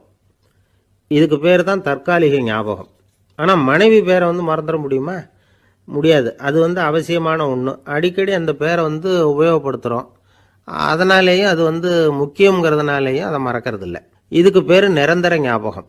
சரி, இந்த தற்காலிக ஞாபகம், நிரந்தர ஞாபகம், இது 2 ஞாபக அளவுகளையும் கட்டுப்படுத்துறது எது அப்படின்னா, மூளைக்குள்ளே நடக்கிற மின்சார நடவடிக்கைகள் தான். தற்காலிக ஞாபகம் ஒரு மின்னல் மாதிரி தோன்றி மறையுது. நிரந்தர ஞாபகம் ஒரு படிவம் போல மூளையில் படிஞ்சுடுது. ஒரு சம்பவத்தின் பல பிரதிகள் மூளையில் பல்வேறு பகுதிகளிலேயும் படிகிறதுனால ஒன்று மறைஞ்சாலும் மறந்தாலும் இன்னொன்று மறையறதில்ல. இப்படிப்பட்ட நிலைமையில தான் இந்த தொண்டையில் இருக்கு, வாயில் வரமாட்டேங்குது சார் அப்படிமா. ஒருத்தருக்கு எந்த துறையில் ஆர்வமும் ஈடுபாடும் அதிகமோ அது சம்பந்தமான ஞாபக சக்தி அதிகமாக இருக்கும். தொழிலை விரும்புகிற ஒரு டெலிஃபோன் ஆப்ரேட்டருக்கு எண்கள்லாம் நல்ல ஞாபகம் இருக்கும். அது மாதிரி கவிஞர்களுக்கு வார்த்தைகள் நல்ல ஞாபகத்தில் இருக்கும். இது ஒரு பக்கம் இருந்தாலும் ஒரு மூளை எண்களை விட எழுத்துக்களை விட படங்களை ரொம்ப சுலபமாக ஞாபகத்தில் வச்சுக்குது. புரிஞ்சுக்கிற தன்மை, அனுபவம், புத்தி கூர்மை இது கூடி குறையிறத பொறுத்து ஞாபக சக்தியும் ஏறும் இறங்கும். இப்போ உதாரணத்துக்கு ஒரு பையனுக்கு படித்தது எதுவும் ஞாபகத்தில் இல்லைன்னா அவன் அதை சரியாக புரிஞ்சுக்கலைன்னு அர்த்தம். இந்த மறதிங்கிறது எந்த சமயத்தில் ஒரு பிரச்சனை ஆகுது தெரியுமா? உங்களுக்கு வேண்டியப்பட்ட ஒருத்தரை ஞாயிற்றுக்கிழமை சாயந்தரம் சரியாக 5 மணிக்கு கடற்கரைக்கு வர சொல்லிவிட்டு அந்த நேரத்தை மறந்துவிட்டா அது பரவாயில்ல, வர சொன்னதையே மறந்துவிட்டா தான் நிலைமை மோசம்னு அர்த்தம். இப்படி இருந்தால் இது சிகிச்சை எடுத்துக்க வேண்டிய நிலைமைங்கிறத புரிஞ்சுக்கணும். ஆமாம், இதுக்கும் மருந்து இருக்குது. ஆனால் மூளை குறிப்பிட்ட அளவுக்கும் கீழே இயங்குறப்போவோ இன்னொன்று சொல்லுவாங்க, இந்த நியூரோ டிரான்ஸ்மிட்டர் அப்படின்னு சொல்லுவாங்க. அப்படிங்கிற மூளை ரசாயனம் ரொம்பவும் குறைஞ்சி போகிறப்போ மட்டும்தான் உபயோகப்படும். டாக்டர் என்ன சொல்கிறாங்க தெரியுமா? மூளையை பொறுத்த வரைக்கும் அதில் ஞாபக சக்தி அதிகமாக உள்ள மூளை, மறதி உள்ள மூளை அப்படின்னு ஒன்றும் கிடையாது அப்படிங்கிறாங்க. நினைவு வச்சுக்கிறதுக்கு பயிற்சி அளிக்கப்பட்ட மூளை, பயிற்சியற்ற மூளை அப்படின்னு வேணும்னா சொல்லலாம் அப்படின்னு சொல்கிறாங்க. அதனால் நம்ம ஞாபக சக்திங்கிறது நம்மக்கிட்ட இருக்கிற பயிற்சி, முயற்சி இதை பொறுத்து தான் அமையும். ஒருத்தர் ஒரு பென்சிலை எங்கேயோ வச்சுக்கிட்டு தேடிக்கிட்டு இருந்தார். அப்புறம் என்னமோ தீவிரமாக யோசனை பண்ணி அதை ஞாபகப்படுத்தி பார்த்துக்கிட்டு இருந்தாராம். எதிரில் உட்காந்துருந்தவர் சொன்னார், பென்சிலை தானே தேடிக்கிட்டு இருக்கீங்க, அது உங்கள் வலது காதில் இருக்குது சார் அப்படின்னாராம் அவர். இதுக்கு அவர் சொல்லியிருக்காரு, பென்சிலை வலது காதில் தான் வச்சுருக்கேங்கிறது எனக்கு நல்லா ஞாபகம் இருக்குது, ஆனால் எது வலது காதுங்கிறது தான் மறந்து போச்சு அப்படின்னாராம். அவர் அதை தான் யோசிச்சுட்டு இருந்திருக்கிறார். என்னுடைய நண்பர் ஒருத்தர், அவருக்கு ஜாதகத்தில் நம்பிக்கை உண்டு. அவரே ஜோசியம்லாம் பார்ப்பார். என்ன சார் இந்த காலத்தில் இதையெல்லாம் நம்பிக்கிட்டு இருக்கீங்களே அப்படின்னு கேட்டால், உங்களுக்கு ஒன்றும் தெரியாது சார், இந்த உலகத்தில் ஒவ்வொருத்தரும் அவங்கவங்க செய்கிற நல்லது கெட்டதுக்கு தகுந்த பலனை அனுபவிச்சே தீரணும் பார். அது மட்டும் இல்லை, ஒருத்தர் செத்துட்டா கூட அவன் செஞ்ச பாவ புண்ணியங்கள் கூடவே போய்கிட்டு இருக்கோம் பார். அது எப்படி கூட போவோம் அப்படின்னு குதர்க்கமாக கேட்டால், அதுக்கு அவர் ஒரு கதை சொன்னார். அது ரொம்ப சுவாரஸ்யமாக இருந்தது. அது என்ன கதைன்னா, ஒரு ஊரில் ஒருத்தர் இருந்தாராம். அவர் ஜோசியம் பார்க்குறதுல ரொம்ப கெட்டிக்காரரான். ஒருத்தருடைய தலைமுடியை மட்டும் அவர்கிட்ட காட்டினா போதும், அதை மட்டும் பார்த்துட்டு அவருடைய ஜாதகத்தையே அலசி விடுவாராம். அப்பேற்பட்ட திறமை. அந்த ஆள் ஒரு சமயம் கன்னியாகுமரி கடற்கரைக்கு போயிருந்திருக்கார். அங்கே கரை ஓரமாக ஒரு மண்டை ஓடு கிடந்திருக்கு. அதை எடுத்து பார்த்துருக்கார். அந்த மண்டை ஓட்டை வச்சுக்கிட்டே அதோட ஜாதகத்தை அலசியிருக்கார். இந்த மண்டை ஓட்டுக்கு உரிய ஆசாமி வாழ்க்கையில் ரொம்ப கஷ்டப்பட்டிருக்கணும், நிறைய கஷ்டத்தை அனுபவிச்சிருக்கணும். அது தாங்க முடியாம தான் கடல்ல விழுந்து தற்கொலை பண்ணிட்டு இருக்கான் அப்படிங்கிறத அவர் கணிச்சுட்டார். இருந்தாலும் இந்த மண்டை ஓடு இன்னமும் அனுபவிக்க வேண்டியது பாக்கி இருக்கு அப்படிங்கிறத அவர் உணர்ந்தாராம். அது சரி, ஒருத்தன் உயிரோடு இருக்கிற வரைக்கும் நல்லது கெட்டதை அனுபவிக்க முடியும், செத்ததுக்கு அப்புறமும் பாக்கி இருக்குன்னா அதை எப்படி அனுபவிக்கிறது? இந்த மண்டை ஓட்டுக்கு இன்னும் கொஞ்சம் பாக்கி இருக்குங்கிறது அவருக்கு புரிஞ்சதே தவிர அதோட அர்த்தம் என்னங்கிறது சரியா விளங்கலை. சரி, இதை இன்னும் கொஞ்சம் விவரமா ஆராய்ச்சி பண்ணுவோம் அப்படின்னு நினைச்சுக்கிட்டு அதை தன்னுடைய வீட்டுக்கு எடுத்துட்டு போயிட்டார். அந்த மண்டை ஓட்டை ஒரு பெட்டியில வச்சு பூட்டினார். தன்னுடைய தனி அறையில அதை பத்திரமா வச்சுக்கிட்டார். தினமும் ராத்திரி ஆனதும் தன்னுடைய மனைவியை பார்த்து, நீ போய் பூஜை அறையில தனியா படுத்துக்க அப்படின்னு சொல்லிவிட்டு தினம் ராத்திரி 12 மணிக்கு பெட்டியை திறந்து அவர் பார்ப்பார். மண்டை ஓடு அப்படியே இருந்ததை தவிர இன்னும் கொஞ்சம் பாக்கி இருக்குங்கிறதுக்கு அர்த்தம் அவருக்கு விளங்கலை. அந்த மண்டை ஓட்டுக்கு இன்னும் என்ன பாக்கி இருக்க போகுது? எப்படியோ ஒரு 10 நாள் போச்சு. அந்த வீட்டம்மாவுக்கு சந்தேகம் வந்துட்டுது. நம்ம வீட்டுக்காரரு நம்மளை தனியா ஏன் தூங்க சொல்றார் அப்படிங்கிற சந்தேகம். உடனே பக்கத்து வீட்டு அம்மா கிட்ட விஷயத்த சொல்லியிருக்கிறாங்க. அந்த அம்மா உடனே, நீ கவலைப்படாத, நான் கண்டுபிடிச்சு சொல்றேன் அப்படின்னு சொல்லிவிட்டாங்களாம். அன்னைக்கு ராத்திரியே ஜன்னல் வழியா எட்டி பார்த்துருக்குறாங்க. இந்த ஆள் மண்டை ஓட்டை கையில வச்சுக்கிட்டு அது திருப்பி திருப்பி பார்த்துக்கிட்டு இருக்கிறான். அதை பார்த்துட்டாங்க. மறுநாள் காலையில அவரோட மனைவியை பார்த்தாங்க. ஏம்மா, உன் வீட்டுக்காரருக்கு நீ முதல் மனைவியா 2வது மனைவியா அப்படின்னு கேட்டாங்களாம். எனக்கு தெரிஞ்ச வரைக்கும் நான் ஒருத்தி தான் அவருடைய மனைவி அப்படின்னாங்களாம் அவங்க. அப்படி இல்லை, நீ அவருக்கு 2வது மனைவி. முதல் மனைவியின் மண்டை ஓட்டை தான் அவர் தினமும் ராத்திரியில் எடுத்து பார்த்துக்கிட்டு இருக்கிறார் அப்படின்னாங்க அடுத்த வீட்டு அம்மா. அப்படியா விஷயம் அப்படின்னு சொல்லிவிட்டு கணவன் வீட்டில் இல்லாத நேரமா பார்த்து அந்த மண்டை ஓட்டை எடுத்து கொண்டாந்து ஒரு உரல்ல போட்டு உலக்கையால குத்தி நொறுக்க ஆரம்பிச்சுட்டாங்க. வெளியில் போயிருந்த அந்த ஆள் அப்போ தான் உள்ளே நுழைஞ்சார். மண்டை ஓடு உலக்கை கிட்ட குத்து வாங்கிக்கிட்டு இருக்கு. அது அனுபவிக்க வேண்டியது இன்னும் கொஞ்சம் பாக்கி இருக்குங்கிறதுக்கு அர்த்தம் எனக்கு இப்போ தான் புரிஞ்சுது அப்படின்னாராம் அவர். இந்த கதையிலேருந்து நாம் இன்னொரு நீதியையும் புரிஞ்சுக்கணும். அதாவது நம்ம வீட்டை பற்றி நமக்கு புரியாததெல்லாம் அடுத்த வீட்டுக்கு. ஒரு ஊரில் 4 நண்பர்கள் இருந்தாங்க. 4 பேரும் சோம்பேறிகள். 4 பேருக்கும் எந்த வேலையும் செய்யறதுக்கு உடம்பு வளையறதில்ல. இருந்தாலும் சோம்பேறித்தனத்தில் ஒருத்தருக்கு ஒருத்தர் கொஞ்சம் வித்தியாசம் உண்டு. அதுக்கு தகுந்த மாதிரி அவங்களுக்கு பேர் அமைஞ்சு போச்சு. ஒருத்தன் கால் சோம்பேறி, இன்னொருத்தன் அரை சோம்பேறி, அடுத்தவன் முக்கால் சோம்பேறி, கடைசி ஆள் முழு சோம்பேறி. இவங்க 4 பேரும் நண்பர்கள். அப்புறம் எப்படி காரியம் நடக்கும்? 4 பேரும் ஒரு வீதியில் அப்படியே நடந்து போய்கிட்டு இருக்கிறாங்க. நல்ல பசி. எங்கேயாவது சோறு போடுவாங்களா அப்படின்னு பார்த்துக்கிட்டே வந்தாங்க. அவங்க வந்த வழியில் ஒரு ரூபா காசு கிடந்தது தரையில். அவங்க கண்ணில் அது பட்டுது. ஆனாலும் அதை குனிஞ்சு எடுக்கணுமே, அதுக்கு சோம்பேறித்தனம். முழு சோம்பேறி பார்த்தான். பக்கத்தில் வந்துக்கிட்டு இருந்த முக்கால் சோம்பேறிக்கிட்ட சொன்னானா, டேய் அதை கொஞ்சம் குனிஞ்சு எடுறா அப்படின்னானா. அவன் என்ன பண்ணான் தெரியுமா? அதுக்கு அடுத்தபடியாக வந்த அரை சோம்பேறிக்கிட்ட சொன்னானா, டேய் நீ அதை கொஞ்சம் குனிஞ்சு எடுறா அப்படின்னானா. அவன் இவனை விட மோசம். அடுத்தவங்ககிட்ட சொல்லியிருக்கிறான். அவனும் குனியறதுக்கு தயாராக இல்லை. ஆக கூடி கடைசியில் யாருமே காசை எடுக்கலை.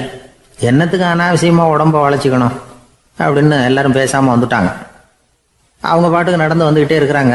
எதிரில் ஒருத்தன் வாழைப்பழத்தை வண்டியில் வச்சு தள்ளிகிட்டே வந்தான். ரூபாய்க்கு 4 பழம்னு கூவி விற்றுக்கிட்டே வர்றான். இப்போ அந்த முழு சோம்பேறி சொன்னானா, டேய் வழியில் கிடந்ததை ரூபா, அதையாவது எடுத்துக்கிட்டு வந்திருந்தா இப்போ இந்த பழத்தை வாங்கி ஆளுக்கு ஒன்று சாப்பிடலாமே அப்படின்னானா. ஆமாம் சாப்பிட்ருக்கலாமே அப்படின்னாங்களாம் மற்றவங்களும். ஆனாலும் திரும்பி போய் அதை எடுக்கணும்னு யாருக்கும் தோணலை. பேசாமல் சோர்ந்து போய் நடந்து வந்தாங்களாம். இருட்டி போச்சு. வழியில் ஒரு கோவில். சரி இங்கேயே படுத்து தூங்குவோம் அப்படின்னா ஒருத்தன். அதுதான் சரின்னாங்க மற்றவங்களும். அப்படியே மண்டபத்தில் படுத்துட்டாங்க. கோவில் அர்ச்சகர் வேலையெல்லாம் முடிச்சு விட்டு வெளியில் வந்திருக்காரு. இவங்கள பார்த்தாராம். ஏன் இப்படி சோர்ந்து போய் கிடக்குறீங்க அப்படின்னு விசாரிச்சிருக்காரு.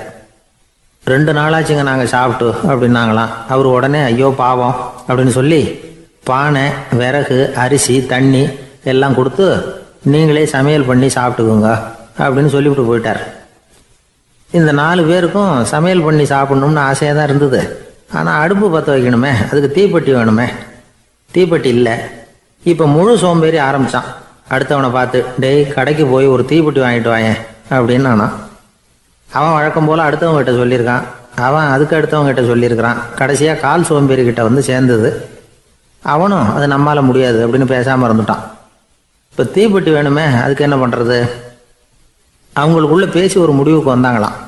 அதாவது யார் முதல்ல வாயை திறந்து பேசுகிறாங்களோ அவங்க தான் தீப்பெட்டி வாங்கிறதுக்கு போகணும் அப்படின்னு. அவ்வளவுதான். உடனே 4 பேரும் வாயை கெட்டியாக மூடிக்கிட்டு படுத்துக்கிட்டாங்க. அவங்க சமையல் பண்ணி சாப்பிட்டாங்களா என்ன அப்படிங்கிறது அர்ச்சகருக்கு தெரியல. சரி பார்த்துட்டு வரலாமேன்னு வந்தார். வந்து பார்க்குறாரு, இவங்க 4 பேரும் அசையாமல் படுத்து கிடக்குறாங்க. அர்ச்சகர் பயந்துட்டார். ஒருவேளை பசி தாங்காமல் செத்து போட்டாங்களோ அப்படிங்கிற பயம், அல்லது நாம் கொடுத்த உணவுப் பொருளில் ஏதாவது விஷம் கலந்துருக்குமோ அப்படின்னும் பயந்தார்.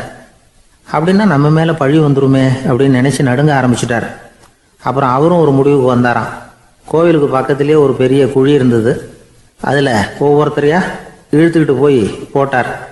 கொஞ்சம் மண்ணை தள்ளினார். காலால் மிதிச்சார். அவர் மிதித்த மிதி ஒருத்தன் அடி வயத்தில் போட்டுவிட்டுது. அவன் உடனே வலி தாங்காமல் ஐயோ அம்மான்னு அலறினான். உடனே நடந்தது என்ன தெரியுமா? மற்ற 3 பேரும் துள்ளி எழுந்திரிச்சாங்களாம். அவனை பார்த்து நீ தாண்டா தீப்பெட்டி வாங்க போகணும், நீ தாண்டா வாங்க போகணும், நீ தான் சத்தம் போட்ட அப்படின்னு சொல்லி ஆரம்பிச்சிட்டாங்களாம். அர்ச்சகர் பார்த்தார். இது பேய் மாதிரி தெரியுதுன்னு நினச்சிக்கிட்டு ஒரே ஓட்டமாக ஓடி போட்டாராம். கிராமப்புறங்களில் இப்படி ஒரு கதையை சொல்கிறது உண்டு. சோம்பல்ங்கிறது நம்ம முன்னேற்றத்துக்கு பெரிய தடை அப்படிங்கிறத நாம் புரிஞ்சுக்கணும். அதுதான் இந்த கதை சொல்கிற நீதி. ஒரு பள்ளிக்கூடத்தில் ஒரு புதுமையான போட்டி நடந்துதான். அதாவது சோம்பேறித்தனத்துக்கு பரிசு. அதில் 2வது பரிசு யாருக்குன்னு அறிவிச்சாங்க. ஒரு பையன் எழுந்திரிச்சு மெதுவாக நடந்து போய் பரிசை வாங்கிட்டான். அடுத்தது முதல் பரிசு யாருக்கு அப்படின்னு அறிவிச்சாங்களாம்.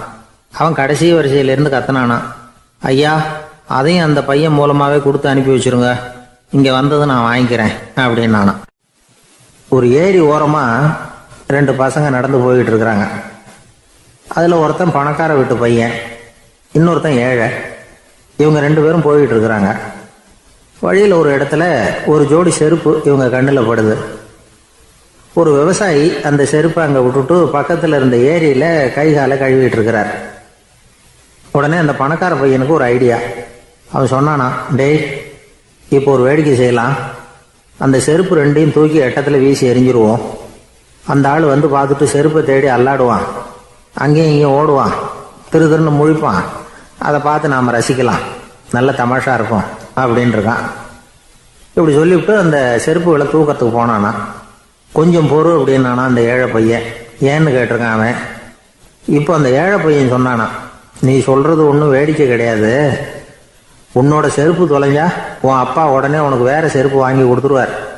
ஆனால் அந்த ஆளுக்கு இந்த செருப்பு தொலைஞ்சதுன்னா வேற புதுசாக வாங்கறதுக்கு வாயையும் வயத்தையும் கட்டி பணத்தை சேர்க்க வேண்டியிருக்கும். அதனால நான் ஒரு வேடிக்கை சொல்கிறேன், அது மாதிரி செய், அது இன்னமும் தமாஷா இருக்கும் அப்படின்னானா. எப்படி அது சொல்லுன்னு இருக்கான் அவன். செருப்பு 2ம் அது இருக்கிற இடத்துலயே இருக்கட்டும். உன் சட்டை பையிலிருந்து ஒரே ஒரு ரூபாய் நாணயத்தை எடு. அதை அந்த செருப்பு மேலே அதோட குதிகால் பகுதியில் வச்சுட்டு நாம் 2 பேரும் அந்த மரத்துக்கு பின்னாடி ஓடி போய் மறைஞ்சு நின்றுக்குவோம். அப்புறம் பாரு வேடிக்கையே அப்படின்னா. அதே மாதிரி ரூபா காசு செருப்பு மேலே வச்சுட்டு இவங்க 2 பேரும் மறைஞ்சு நின்றுக்கிட்டாங்க. கொஞ்ச நேரத்தில் அந்த விவசாயி வந்தார். காலில் உள்ள மண்ணை தட்டிவிட்டு செருப்பை மாட்டுறதுக்காக போனார். அங்கிருந்த காசு கண்ணில் போட்டுட்டுது. அவருக்கு ஆச்சரியமாக போச்சு.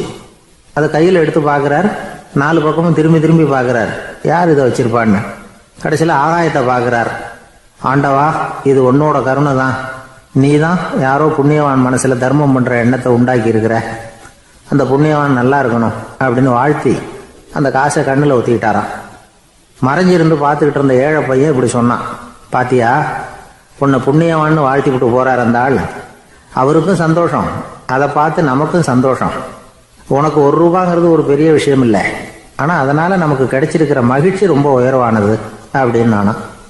வேடிக்கையும் கிண்டலும் இது மாதிரி அடுத்தவங்களுக்கு இடைஞ்சலாக இல்லாமல் இருக்கணும் அப்படிங்கிறார் கலைவாணர். ஆனால் பாருங்க, அவருக்கே இடைஞ்சலாக வர்ற விஷயங்களை கூட அவர் வேடிக்கையாக தான் எடுத்துக்கிட்டாராம்.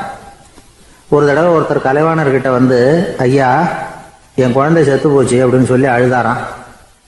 உடனே இவர் அவருக்கு 100 ரூபா பணத்தை கொடுத்து, இந்தாங்க அடக்கம் செய்யுங்க அப்படின்னு சொல்லி அனுப்பி வச்சாராம். 1 வருஷம் கழிச்சு மறுபடியும் அதே ஆள் வந்திருக்கார்.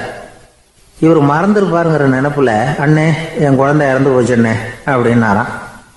இவர் மறுபடியும் 100 ரூபா கொடுத்து ஆறுதல் சொல்லி அனுப்பி வச்சாராம். 7-8 மாசம் கழிச்சு மறுபடியும் அதே ஆள் வந்திருக்கார். அவர் வாயை திறக்கிறதுக்கு முன்னாடியே இவர் 100 ரூபாய் அவர் கையில வச்சு, போன 2 தடவை தான் குழந்தை செத்து போச்சு, இந்த தடவையாவது அதை சாகாம காப்பாத்தி விடு அப்படின்னு சொல்லி அனுப்பி வச்சாராம். அதுக்கப்புறம் அந்த ஆள் வர்றதே இல்லையா. வெளிநாட்டுக்கு போகணும்னு ஆசை, ஆனா அவனுக்கு எந்த மொழியும் தெரியாது. இருந்தாலும் சமாளிச்சுக்கலாம்னு முடிவு பண்ணிட்டு கிளம்பிட்டான். ஏதோ ஒரு தேசத்துக்கு போய் சேர்ந்தான். அங்க அவனுக்கு யாரையும் தெரியாது. அவங்க என்ன மொழியில பேசிக்கிறாங்க அப்படிங்கிறது கூட புரியல. என்ன பண்றதுன்னு யோசனை பண்ணிட்டு ஒரு இடத்துல நின்றுகிட்டு இருக்கிறான். எதிர ஒரு பெரிய கட்டடம், நிறைய பேர் உள்ள போயிட்டு இருக்கிறாங்க. இவனும் அவங்க பின்னாடியே உள்ள போனான். ஒரு பெரிய அறை, அலங்காரம்லாம் பண்ணி வச்சிருக்கிறாங்க. நிறைய பேர் சாப்பிட்றதுக்காக உட்காந்துருக்குறாங்க. இவனுக்கு நல்ல பசி, அதனால இவனும் உட்காந்தான். சாப்பாடு போட்டாங்க, சாப்பிட்டான். அன்பான உபசரிப்பு. இவன் மனசு உள்ள நினைச்சுக்கிட்டான், இது ஏதோ அரசருடைய அரண்மனை மாதிரி தெரியுது, இன்னைக்கு ஏதோ விருந்து நடக்குது, நல்ல வேளை நம்ம பசியும் தீர்ந்தது அப்படின்னு நினைச்சுக்கிட்டே நிமிர்ந்து பார்க்கறான். சாப்பாடு பரிமாறினவன் எதிரில் ரொம்ப பணிவோட முதுக வளைச்சி வணக்கம் தெரிவிச்சான். இவனும் எழுந்திரிச்சு நின்று முதுக வளைச்சி வணக்கம் தெரிவிச்சான். ரொம்ப நன்றின்னா. அவன் ஒரு சீட்டை இவன் கையில கொடுத்தான். இவன் அதை வாங்கி பார்க்கறான். என்ன எழுதியிருக்குன்னு ஒன்றும் புரியல. சரி, இந்த நாட்டில் தங்களுடைய நன்றியை சீட்டில் எழுதி தான் கொடுப்பாங்க போல இருக்கு அப்படின்னு நினைச்சுக்கிட்டு மறுபடியும் நன்றின்னா. ஆனா அவன் காசை கொடுங்கன்னா. ஏன்னா அது ஒரு ஹோட்டல், இவன் சாப்பிட்டதுக்கான பில் அது. இவன் அதை புரிஞ்சிக்கவே இல்லை. நன்றின்னு அந்த சீட்டில் எழுதி கொடுக்குறாங்க போல இருக்கு அப்படின்னு நினைச்சுக்கிட்டு அதை வாங்கி சட்டை பையில பத்திரமா வச்சுக்கிட்டு, பரவாயில்லைங்க, ரொம்ப மகிழ்ச்சின்னா. ஒரு வெளிநாட்டுக்காரனுக்கு இவ்வளவு தூரம் மரியாதை பண்றீங்களே, எங்க ஊருக்கு போனதும் உங்களை பத்தி நிறைய சொல்லுவேன் அப்படின்னா. இவன் என்ன சொல்றான்னு அவனுக்கு புரியல. இவனை பிடிச்சி அழைச்சிட்டு போய் முதலாளி முன்னாடி நிறுத்தினான். நாம் சொன்னதில் இவனுக்கு ரொம்ப பெருமையாக இருக்கணும் போல இருக்கு, அதுதான் பெரிய இடத்துக்கு அழைச்சிட்டு வந்திருக்கிறான் அப்படின்னு இவன் நினச்சிக்கிறான். அவரும் பில்லுக்கான பணத்தை கொடுங்கிறாரு. பரவாயில்லைங்க, ரொம்ப மகிழ்ச்சி, நன்றிங்கிறான் இவன். அவரு பார்த்தார், இவனை நீதிமன்றத்துக்கு அனுப்பி வச்சுட்டார். இவன் என்ன நினச்சிக்கிட்டான், நம்மளை இந்த ஊர் ராஜா முன்னாடியே அழைச்சிக்கிட்டு வந்து நிறுத்தி இருக்கிறாங்க போல இருக்கு, என்ன ஒரு பெருந்தன்மை அப்படின்னு நினச்சிக்கிறான். நீதிபதி சொன்னார், சாப்பிட்டதுக்கான பணத்தை கொடுத்துரு, இல்லைன்னா அதுக்கான தண்டனையை அனுபவிக்க வேண்டி இருக்கும்னார். ராஜாவே நமக்கு நன்றி சொல்றாரு போல இருக்கு அப்படின்னு நினச்சிக்கிறான் இவன். என் மகிழ்ச்சிக்கு எல்லையே இல்லைங்க அப்படின்னா. அவரு பார்த்தார், இவனுக்கு தண்டனை கொடுக்க வேண்டியதுதான் அப்படின்னு முடிவு பண்ணார். உடனே தீர்ப்பு எழுதினார். இவனை கழுதையில பின்புறமா உட்கார வைங்க, இவன் ஒரு மோசடிக்காரன் அப்படின்னு ஒரு போர்டு எழுதி அவன் கழுத்துல மாட்டுங்க, அப்புறம் அந்த கழுதையை ஊரு பூரா விரட்டுங்க அப்படின்னார். இவனுக்கு தான் மொழி புரியலையே, ஏதோ நடக்குது அப்படிங்கிறது மட்டும் புரியுது. எல்லாரும் சேர்ந்து இவனை ஒரு கழுதை மேல உட்கார வச்சாங்க. ஓஹோ, நம்மளை பாராட்டி ஒரு ஊர்வலம் நடத்துறாங்க போல இருக்கு அப்படின்னு நினைச்சுக்கிறான் இவன். எல்லாரும் சத்தம் போட்டுக்கிட்டே கையை தட்டிக்கிட்டு கழுதை பின்னாடி ஓடி வர்றாங்க. இவனுக்கு ரொம்ப உற்சாகமா இருக்குது. எல்லாருக்கும் கை கூப்பி வணக்கம் சொல்லிக்கிட்டே போறான். கூட்டத்துல திடீர்னு ஒரு தெரிஞ்ச முகம் தெரியுது. அவனுடைய தேசத்தை சேர்ந்த ஒரு ஆள் அவன். அவனை பார்த்ததும் இவனுக்கு ரொம்ப உற்சாகம். நம்ம ஊருக்கு போனதும் இங்க நமக்கு கிடைச்ச மரியாதையெல்லாம் உண்மைதான்னு சொல்றதுக்கு ஒரு சாட்சியும் கிடைச்சிட்டுது அப்படின்னு நினைச்சுக்கிறான். அவனை பார்த்து கத்தனான், நல்லா பார்த்துக்க, இந்த ஊர் மக்கள் எனக்கு எப்படிப்பட்ட வரவேற்பு கொடுக்குறாங்கிறத நல்லா கவனிச்சுக்கோ அப்படிங்கிறான். அவனுக்கு அவமானமா போட்டுது. தலையை குனிஞ்சுக்கிட்டே நழுவி போயிட்டான். இவன் பார்த்தான், அவன் தலை தெரியல. ஆகா, அவனுக்கு நம்ம மேல பொறாம போல இருக்கு, அதனாலதான் காணாம போயிட்டான் அப்படின்னு நினைச்சுக்கிறான். இப்படி ஒரு வேடிக்கை கதையை பெரியவங்க சொல்றது உண்டு. கதை வேடிக்கையா இருந்தாலும் இதுல உள்ள கருத்து என்ன தெரியுமா? அந்த கழுதை மேல உட்காந்துருக்கிறானே, அது மாதிரி தான் நாமளும் அகங்காரம்ங்கிற கழுதை மேல உட்காந்துக்கிட்டு இருக்கோமா.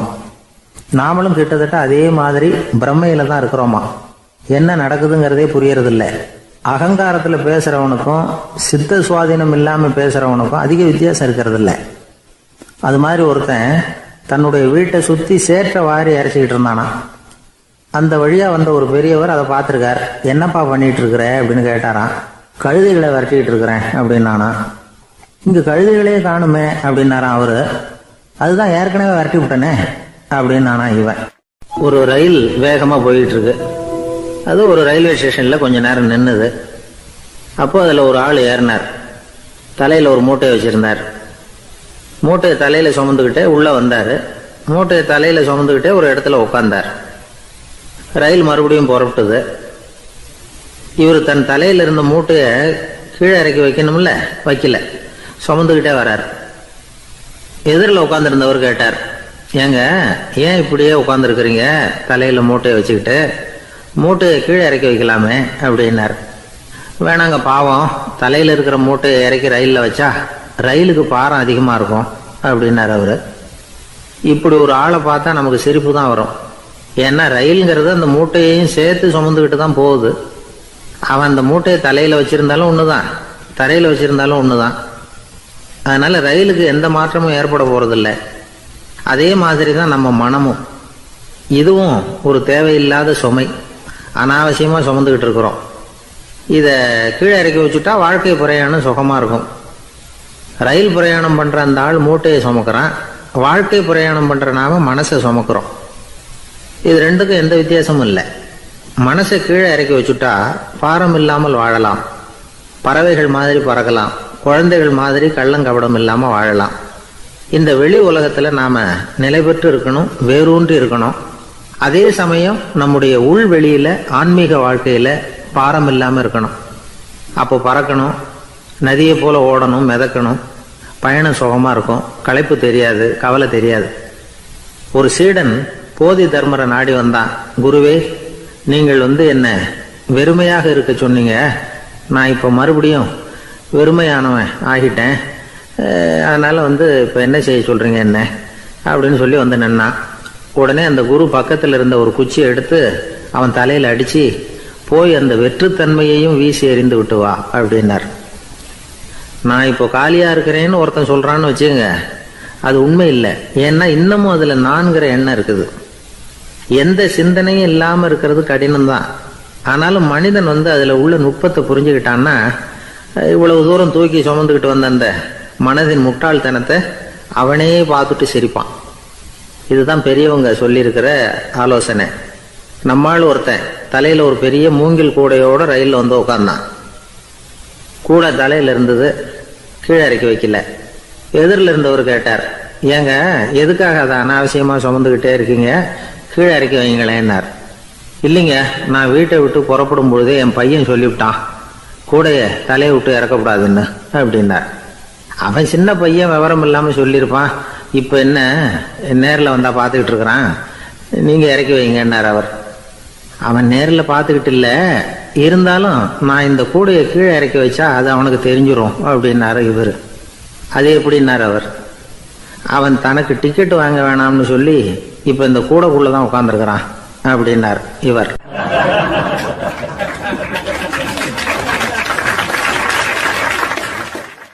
ஜப்பானில் உள்ள ஒரு புத்த விகாரை, அங்கே ஒரு வயசான பௌத்த குரு தங்கியிருக்கிறார். ஒரு நாள் ராத்திரி கடுமையான குளிர், அவரால் தாங்க முடியல. பார்த்தார், மரத்தில் செஞ்ச புத்த சிற்பங்கள் அங்கே நிறைய இருந்தது. அதில் ஒன்று எடுத்து அதுக்கு தீ மூட்டி அந்த நெருப்பில் குளிர் காஞ்சிக்கிட்டு இருக்கிறார்.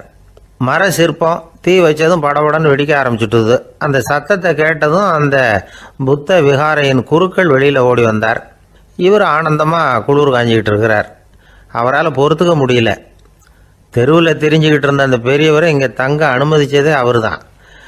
இவர் இப்படி பண்ணுறாருன்னு நினச்சிக்கிட்டே அவரை கோபமாக பார்த்தார். ஏன் இப்படி கோபமாக பார்க்குறீங்க, இப்படி வந்து உட்காருங்க அப்படிங்கிறாரு இவர். அவருக்கு இன்னமும் கோபம் வந்துட்டுது. எங்கள் கடவுளை வந்து எரிச்சுட்டீங்களே அப்படின்னு சத்தம் போட்டாராம். அப்படியா அப்படின்னு கேட்டுக்கிட்டே அந்த சாம்பலை கிளறினார் இவர். என்ன செய்கிறீங்கன்னு கேட்டிருக்காரு அவர். நான் எலும்புகளை தேடுறேன்னாராம். நீங்கள் ஒரு பைத்தியம், இது ஒரு மர சிற்பம், இதில் எலும்புகள் கிடையாது அப்படின்னாராம். அவருக்கு கோபம் வந்துட்டுது. உடனே வெளியில் போங்கன்னு கத்தியிருக்கார். வெளியில் தள்ளி கதவையும் சாத்தி விட்டாராம். மறுநாள் காலையில் கதவை திறந்து பார்த்தா அந்த வயசான பெரியவர் ஒரு மைல்கல் மேலே சில காட்டு பூக்களை வச்சு புத்தம் சரணம் கச்சாமின்னு சொல்லிக்கிட்டே இருக்கிறார். இவருக்கு சந்தேகமாக போட்டுது. கிட்ட போனார். என்ன செஞ்சுக்கிட்டு இருக்கீங்கன்னு கேட்டார். இது என்னுடைய காலை நேர பிரார்த்தனைனாராம். நிஜமாகவே நீங்கள் ஒரு பைத்தியமாக தான் இருக்கணும், ஏன்னா அது ஒரு மைல்கல் அப்படின்னாராம்.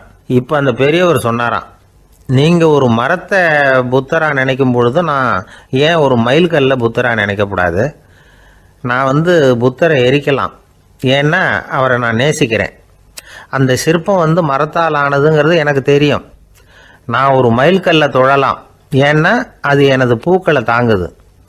நான் இந்த மைல்கல்லுக்குள்ளே மறைஞ்சிருக்கிற புத்தரை பார்க்குறேன். யாராவது ஒரு சிற்பி இதை சிலையாக்கினாதான் நீங்கள் புத்தரை பார்க்க முடியும்.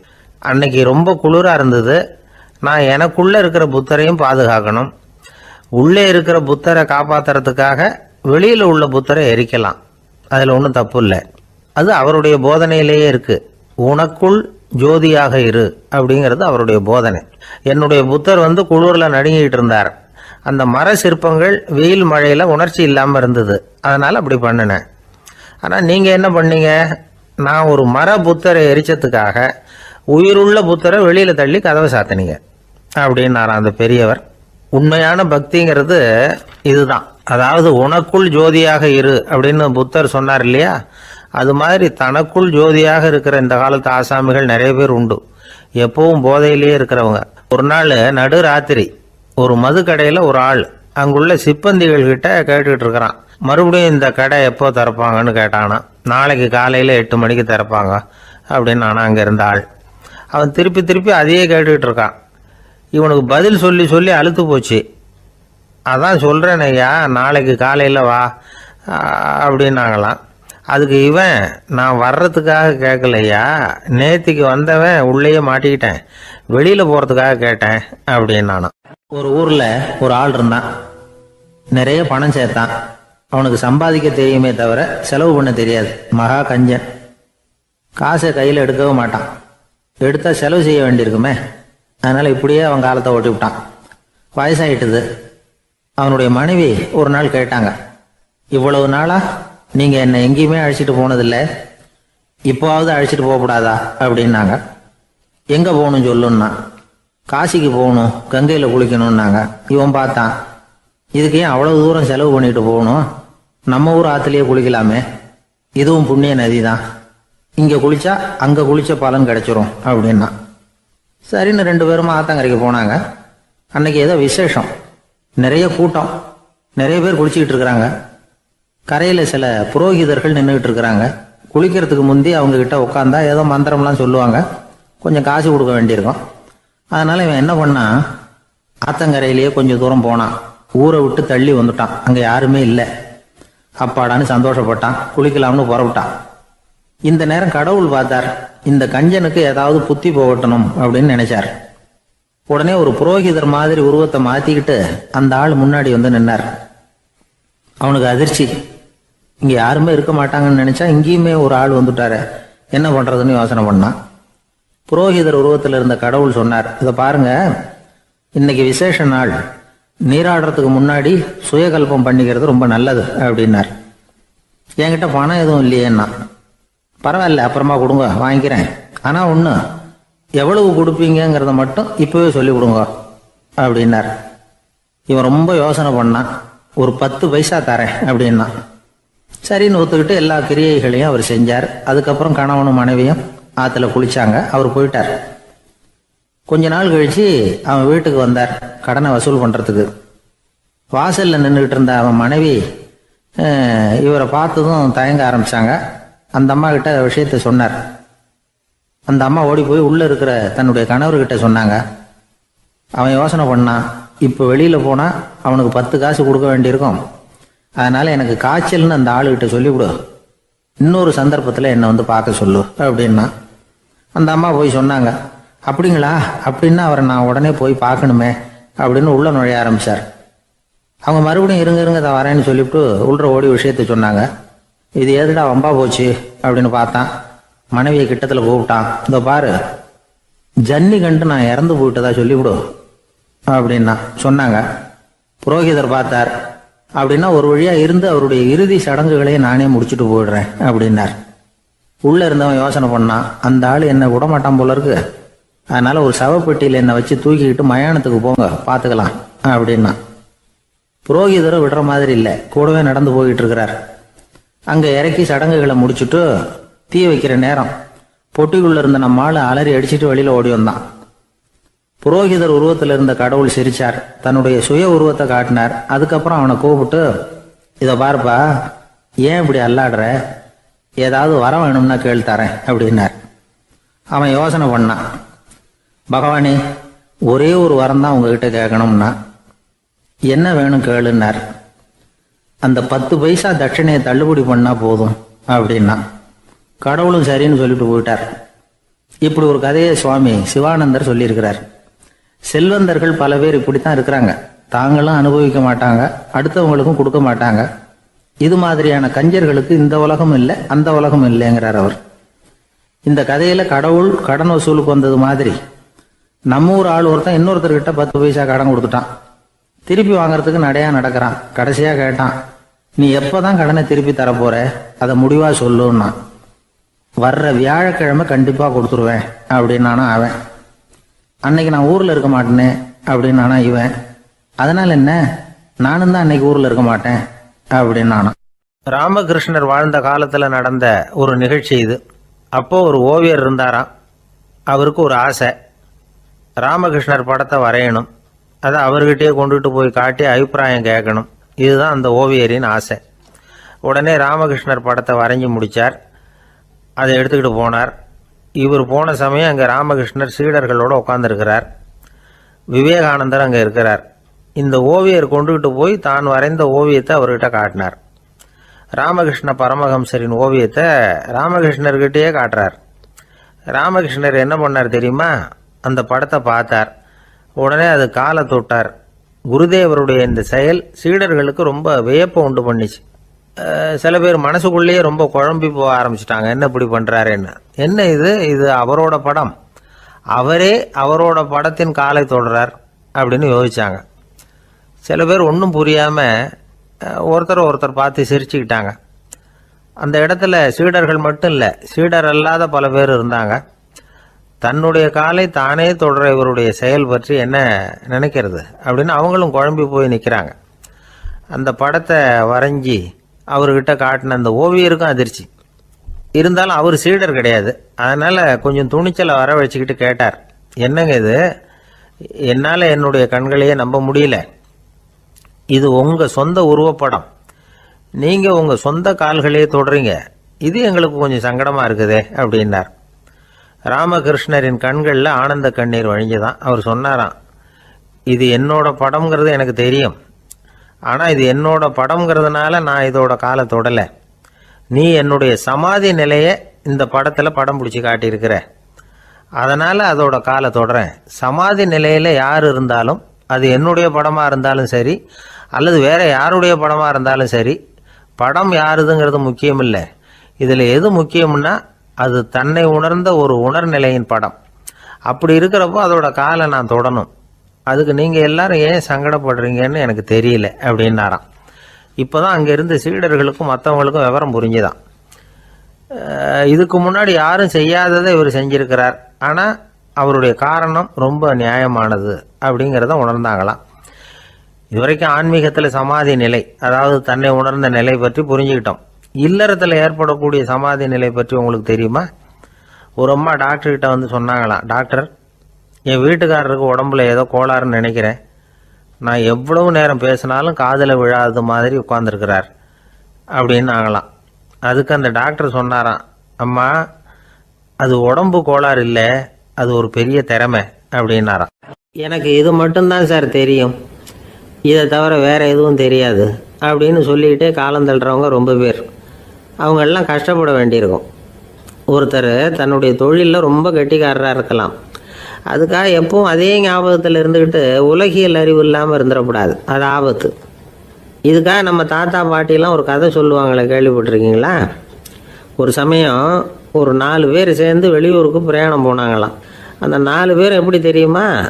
ஒருத்தர் வந்து வேதாந்தி, இன்னொருத்தர் சங்கீத வித்வான், 3வது ஆள் வைத்தியர், 4வது ஆள் ஜோசியர்.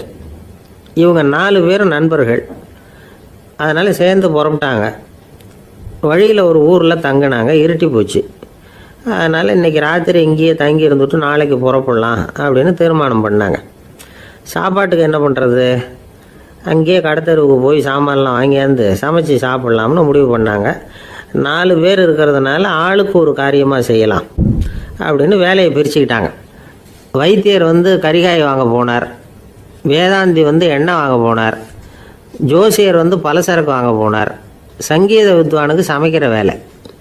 எல்லாம் சரி, ஆனால் நடந்தது என்ன தெரியுமா? கடைத்தெருவுக்கு காய்கறி வாங்க போனார்ல வைத்தியர், அங்கே போய் மார்க்கெட்டில் பார்த்தார், ஒவ்வொரு கறிகாயாக எடுத்து பார்த்தார்.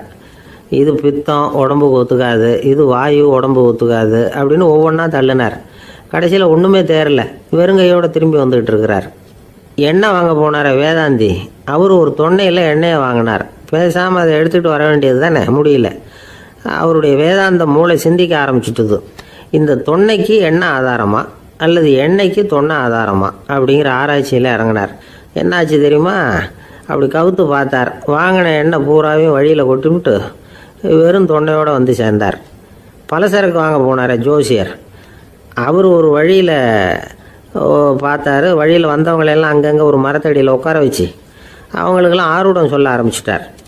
அப்படி ஒவ்வொருத்தராக சொல்லி முடிச்சுட்டு கடத்தருக்கு போய் சேர்ந்தார். இவர் அங்கே போய் சேர்றதுக்குள்ளே ரொம்ப நேரம் ஆகிட்டுது. கடையெல்லாம் பூட்டி விட்டு போயிட்டாங்க. என்ன செய்கிறது? அவரும் வெறுங்கையோட திரும்பி வந்து சேர்ந்தார். சரி, இவங்க கதை தான் இப்படி ஆச்சு. அங்கே சமைக்கிறதுக்காக உட்காந்துருந்தார் சங்கீத வித்வான், அவர் கதை என்னாச்சு தெரியுமா? அங்கே அவர் அடுப்பை பற்ற வச்சு ஒலையை கொதிக்க வச்சார். அதாவது ஒரு பானையில் தண்ணியை ஊற்றி அடுப்பில் வச்சார். அது கொதிக்க ஆரம்பிச்சிது. தண்ணி கொதிக்கிற சத்தம் இருக்குதுல்ல, அது இவருக்கு தாளம் போடுறது மாதிரி இருந்தது. ஒரே குஷி, பாட ஆரம்பிச்சிட்டார். பாடிக்கிட்டே உற்சாகமாக கையில் இருந்த கரண்டியால் அந்த பானையில் தட்டினார், தாளம் போடுறதா நினச்சிக்கிட்டு. அவ்வளவுதான், பானை பட்டுன்னு உடஞ்சி போச்சு. தலையில் கையை வச்சுக்கிட்டு அவரும் உட்காந்துட்டார். எந்த தொழில் தெரிஞ்சாலும் சரி, அதை புத்திசாலித்தனமாக பயன்படுத்த தெரியலன்னா ஆபத்து தான். அதுக்காக தான் இந்த கதை. ஒரு பஸ்ஸு டிரைவர் ரொம்ப கெட்டிக்காரரு. பஸ்ஸை ரொம்ப திறமையாக ஆபத்து இல்லாமல் ஓட்டினதுக்காக பரிசுலாம் வாங்கினவர். அவரே ஒரு படகு ஓட்டுறதுக்காக அழைச்சிட்டு போயிருக்கிறாங்க, மோட்டார் படகு. அதையும் ரொம்ப திறமையாக தான் ஓட்டிகிட்டு போயிருக்கிறாரு. நடுக்கடலில் போனதும் படகு நின்று போச்சு. மோட்டாரில் ஏதோ கோளாறு. என்ன செய்யலாம் அப்படின்னு அந்த டிரைவரை கேட்டிருக்கிறாங்க படகுல இருந்தவங்கெல்லாம். அப்போ அவர் சொன்னாராம், கவலைப்படாதீங்க, ஒன்றும் பிரச்சனை இல்லை, எல்லாரும் கொஞ்சம் கீழே இறங்கி பின்னாடி தள்ளுங்க, மோட்டார் ஸ்டார்ட் ஆகிடும் அப்படின்னாராம். எனக்கு தெரிஞ்ச ஒருத்தர் இருக்கார். அவர் ஒரு பெரிய காவல்துறை அதிகாரி, ரொம்ப கண்டிப்பானவர். அவரை கண்டாவே எல்லாரும் பயப்படுவாங்க. அப்படிப்பட்டவர் வீட்டுக்கு போனால் அப்படியே அடியோடு மாறிடுவார். அங்கே போய் பார்த்தீங்கன்னா குழந்தைகளோட குழந்தையா அவர் விளையாடிக்கிட்டு இருப்பார். அலுவலக சமயத்தில் பார்த்தீங்கன்னா குதிரை முதுகில் அவர் உட்காந்துருப்பார். வீட்டில் பார்த்தீங்கன்னா அவர் முதுகில் குழந்தை உட்காந்துருக்கும். அவர் குதிரை மாதிரி போயிட்டு இருப்பார். இது எப்படிங்க முடியுது உங்களால் அப்படின்னு கேட்டாங்க. அது ஒன்றும் இல்லை, இங்கே வீட்டுக்கு வந்த உடனே என்னோட மனசை தனியாக எடுத்து வச்சிருவேன் அப்படின்னார். அது என்னங்க உங்கள் சட்டப்பையிலையா இருக்குது மனசு, அது தனியாக எடுத்து வைக்கிறதுக்கு அப்படின்னு கேட்டாங்க. அப்படி இல்லைங்க, இது ஒரு பயிற்சி, மனப்பயிற்சி, அவ்வளவுதான் அப்படின்னார். இப்படி சமயம் பார்த்து மனசை தனியாக வச்சுவிட தெரிஞ்சவங்க வாழ்க்கையில் எப்பவும் உற்சாகமாக இருப்பாங்க அப்படிங்கிறது பெரியவங்க கருத்து. ஒரு டாக்டர் ஆஸ்பத்திரியில் இருக்கிற வரைக்கும் டாக்டராக இருக்கலாம். அவர் மனைவிகிட்டையும் அவர் டாக்டராக இருக்க வேண்டிய அவசியம் இல்லை. ஒரு வக்கீல் கோர்ட்டில் இருக்கிற வரைக்கும் வக்கீலாக இருக்கலாம். வீட்டுக்கு வந்ததுக்கு அப்புறமும் வக்கீலாக இருக்க வேண்டிய அவசியம் கிடையாது. வீட்டில் குழந்தைகள்கிட்ட விளையாடும் பொழுதும் அதுகள்கிட்ட ஃபீஸு கேட்டுக்கிட்டு இருக்கக்கூடாது. நாம் எப்படி இருக்கணும்னு பெரியவங்க சொல்கிறாங்கன்னா, மனசோட சேரப்படாதான், அப்படி சேராமல் வாழ்க்கையை கவனிக்கணுமா. மனசை அப்படியே தனியாக எடுத்து பக்கத்தில் வச்சுடணும். அப்படின்னா அதை அப்படியே தூக்கி எறிஞ்சுடு அப்படின்னு அர்த்தம் இல்லை. ஏன்னா மனசுங்கிறது நமக்கு உபயோகப்படக்கூடிய ஒன்று தான். எப்போ எப்போ அது தேவையோ அப்பப்போ எடுத்து உபயோகப்படுத்திக்கணும்.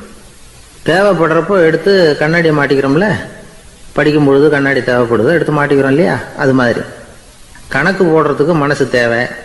கடைக்கு போய் ஒரு பொருள் வாங்குகிறோம், காசு கொடுக்குறோம், மீதி சில்லறை சரியாக இருக்கா அப்படின்னு எண்ணி பார்த்து வாங்க வேண்டியிருக்கு. அந்த சமயத்தில் மனசை எடுத்து தனியாக வச்சுட்டேன் அப்படின்னு சொல்லிட்டு இருக்கக்கூடாது. பரீட்சைக்கு படிக்க வேண்டியிருக்குது, படித்ததையெல்லாம் அப்படியே நினைவில் வச்சுக்க வேண்டியிருக்கு, அந்த சமயத்தில் மனசை தூக்கி எறிஞ்சுட்டேன் சார் அப்படின்னு சொல்லிட்டு இருக்கக்கூடாது. அப்படி சொன்னால் பரீட்சை நம்மளை தூக்கி எறிஞ்சிடும். அதனால் தேவைப்படுறப்போ மனசை உபயோகப்படுத்தணும், தேவையில்லாதப்போ அது தனியாக ஓய்வு எடுத்துக்க விட்டுடணும். இப்படி நாம் பழக்கப்படுத்திக்கிட்டா வாழ்க்கைங்கிறது நமக்கு புதுசாக தெரியுமா. மனசுக்கும் ஒரு சக்தி கிடைக்கும். எந்திரங்களுக்கு ஓய்வு கொடுக்குற மாதிரி மனசுக்கும் ஓய்வு கொடுக்கணும், இல்லைன்னா அது களைச்சி போயிடும். குழந்தைகள் மனசை சுமந்துக்கிட்டு இருக்கிறது இல்லை. இது முதியவர்கள் குழந்தைகள்கிட்ட இருந்து கற்றுக்க வேண்டிய ஒரு பாடம். ஆனாலும் இந்த கால குழந்தைகள்கிட்ட ரொம்ப எச்சரிக்கையாக இருக்க வேண்டியிருக்கு. ஒரு தாத்தாவும் பேரனும் விளையாடிக்கிட்டு இருக்கிறாங்க. தாத்தா, எனக்கு சைக்கிள் ஓட்ட கற்றுக் கொடு அப்படிங்கிறான் பேரன். சைக்கிள் உயரம் கூட இல்லை, அதுக்குள்ளே சைக்கிள் ஓட்டணுமா அப்படின்னார் தாத்தா. ஏன் தாத்தா, ரயில் ஓட்டுறாரு, அவர் என்ன ரயில் நீளமாக இருக்கார் அப்படின்னு கேட்டானா அந்த பையன். சங்கீத வித்வான்களில் பல வகை உண்டு. சில குறிப்பிட்ட ராகங்களை பாடுறதுல அவங்களுக்கு பெருமை வர்றது உண்டு. ஆனால் ஒருத்தர் இருந்தார், அவரால் ஒரு ராகத்துக்கே பெருமை வந்தது. அந்த ராகத்தை அவர் வாசித்து கேட்கணும் அப்படின்னு சொல்லுவாங்க. அது என்ன ராகம்னா தோடி ராகம். சரி, அந்த வித்வான் யாருன்னா அவர் தான் திருவாவடுதுறை ராஜரத்னம் பிள்ளை. பேராசிரியர் கல்கி ஒரு சமயம் தம்முடைய பத்திரிகையில் எழுதினாராம். அதை அப்படியே படிக்கிறேன் கேளுங்களேன். ஆகா, ஸ்ரீ ராஜரத்னம் பிள்ளையின் தோடி ஆலாபனையை முதலில் கேட்டபோது அவருடைய கற்பனையை விட்டு தள்ளுங்கள். நம்முடைய மனதில் என்னென்ன இன்பமயமான கற்பனைகள் எல்லாம் உதித்தன. குழந்தை தாயிடம் கொஞ்சம் குரலை கேட்டோம், அன்னை குழந்தையிடம் கொஞ்சம் குரலை கேட்டோம், ரதியும் மன்மதனும் பேசிக்கொண்ட காதல் மொழிகளை கேட்டோம், முருகன் சிவபெருமான் செவிகுளிர மொழிந்த உபதேசத்தை கேட்டோம், கலைமகள் கவிஞனுக்கு அருளிய ஆசி மொழிகளை கேட்டோம், நாரத முனிவருடைய தம்பூரா சுருதியை கேட்டோம், ராவணன் தன் எலும்பை ஒடித்து வீணையாகச் செய்து வாசித்த கானத்தை கேட்டோம், கானப் பறவைகளின் கலகல ஒலியை கேட்டோம், கோலக் குயில்களின் குரல் இனிமையை கேட்டோம். இப்படிலாம் பேராசிரியர் கல்கி விமர்சனம் எழுதியிருக்கிறார். திருவாவடுதுறை ராஜரத்னம் பிள்ளை அவர்களுடைய வாசிப்பை கேட்டுட்டு டி.என். ராஜரத்னம் பிள்ளை இறந்து போனார். அப்போ கவிஞர் கண்ணதாசன் எழுதினார், செவியனில் ஓடி எங்கள் சிந்தையில் ஓடி இந்த புவியெல்லாம் ஓடி நின்பார் பொங்கிய தோடி வேறிங்கு எவரிடம் போகும் ஐய இனி அதை காப்பார் யாவர் அவிந்தனின் சடலத்தோடே அவிந்தது தோடிதானும் அப்படின்னு எழுதினாராம். அந்த அளவுக்கு அவருடைய தோடியை ரசித்தவர்கள் உண்டு. அதே மாதிரி தோடின்னா என்னன்னு தெரியாமலே அவரை ரசித்தவங்களும் அந்த காலத்தில் உண்டு. அதாவது ஒரு பெரிய சபையில் இவர் வாதிச்சுக்கிட்டு இருக்கிறார். பாதியில் ஒரு பெரிய மனுஷன் உள்ளே வந்தார். அவர் உடம்புல பட்டு வேஷ்டி, ஜருகை, அங்கவஸ்திரம், வாயில் வெத்தலை, வாசனை புகையில, காதில் வைரக்கடுக்கன், கழுத்தில் தங்க சங்கிலி, கை விரல் பூரா மோதிரம், கையில் ஒரு வெள்ளி வெத்தலை புட்டி, உதவிக்கு 2 பேர் பக்கத்தில். இவ்வளவு பந்தாவோடு வரார் கச்சேரி கேட்கறதுக்கு. இப்படி வந்தவர் முதல் வரிசையில் வந்து உட்கார்ந்தார். வித்வான் வாசித்து முடித்ததும் இவர் அவரை பார்த்து, ஐயா, நீங்கள் தோடி வாசிக்கிறதுல ரொம்ப கெட்டிக்காரர்னு கேள்விப்பட்டிருக்கேன், அதை கேட்கறதுக்காக தான் மெனக்கிட்டு வந்திருக்கிறேன், அதை வாசிங்களேன் அப்படின்னாராம் இந்த பெரியவர். ராஜரத்னம் பிள்ளைக்கு ஒன்றும் புரியல. ஏன்னா இது வரைக்கும் அவர் வாசிச்சுக்கிட்டு இருந்ததே அந்த தோடி ராகத்தை தான். அதை வாசித்து முடித்ததும் அதை வாசிங்களேன்னு இவர் கேட்குறார். அப்படின்னா இவரோட ஞானம் எப்படிப்பட்டது? இவ்வளவும் கேட்டுட்டு இப்படி கேட்குறாரே அப்படின்னு அவர் யோசிச்சிருக்கிறார் ராஜரத்னம் பிள்ளை. உடனே என்ன பண்ணார் தெரியுமா? பக்கத்தில் ரொம்ப சாதுவாக சுருதி போட்டுக்கிட்டு இருந்த ஒரு முதுகில் ஓங்கி ஒரு குத்து விட்டாராம். அவருக்கு ஒன்றும் புரியல, எதுக்கு நம்மளை அடிக்கிறார் இவர், நம்மளை குத்துறாரு வித்வான்னு. அவர் அதிர்ச்சியால் இவர் நிமிர்ந்து பார்த்துருக்கார். அப்போ ராஜரத்னம் பிள்ளை சொன்னாராம், ஏய்யா, ஐயா பெரிய மனுஷன், என்னுடைய பரம ரசிகர், தோடி ராகம் கேட்கணுங்கிறதுக்காக இவ்வளவு தூரம் வந்திருக்கிறார், வந்து வரிசையில் உட்காந்துருக்கார். நீ இந்த சமயம் பார்த்து தோடி ராகம் வாசிக்கிற நாதஸ்வரத்தை வீட்டில் வச்சுட்டு வந்துட்டியே, இப்போ ஐயாவுக்காக அந்த ராகத்தை நான் எப்படி வாசிக்கிறது அப்படின்னு சொல்லிவிட்டு மறுபடியும் முதுகில் ஒரு அடி கொடுத்தாராம். அடி வாங்கினவருக்கே சிரிப்பு அடக்க முடியலையா. ஒரு ஊரில் ஒரு ராஜா இருந்தார். அவர் ஒரு நாள் காலையில் அரண்மனையில் மேல் மாடத்தில் வந்து நின்றுக்கிட்டு இருந்தார். அப்போ ஒரு ஆள் வீதியில் ரொம்ப வேகமாக ஓடிக்கிட்டு இருக்கான். அதை ராஜா கவனிச்சார்.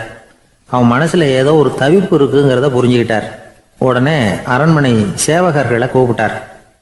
அந்த ஆளை இங்கே அழைச்சிட்டு வாங்க அப்படின்னார். இவங்க ஓடி போய் அந்த ஆளை அழைச்சிட்டு வந்தாங்க. மன்னர் முன்னாடி நிறுத்தினாங்க. மன்னர் அவனை நிமிர்ந்து பார்த்தார். எதுக்காக இவ்வளவு வேகமாக ஓடிக்கிட்டு இருக்கிற அப்படின்னு கேட்டார். இதுக்கு அவன் சொன்னா, மன்னா, நம்ம கோட்டையின் வடக்கு வாசல் இருக்கு இல்லையா, அது ஓரமா ஒரு பெரிய பாறாங்கல் கிடக்கு.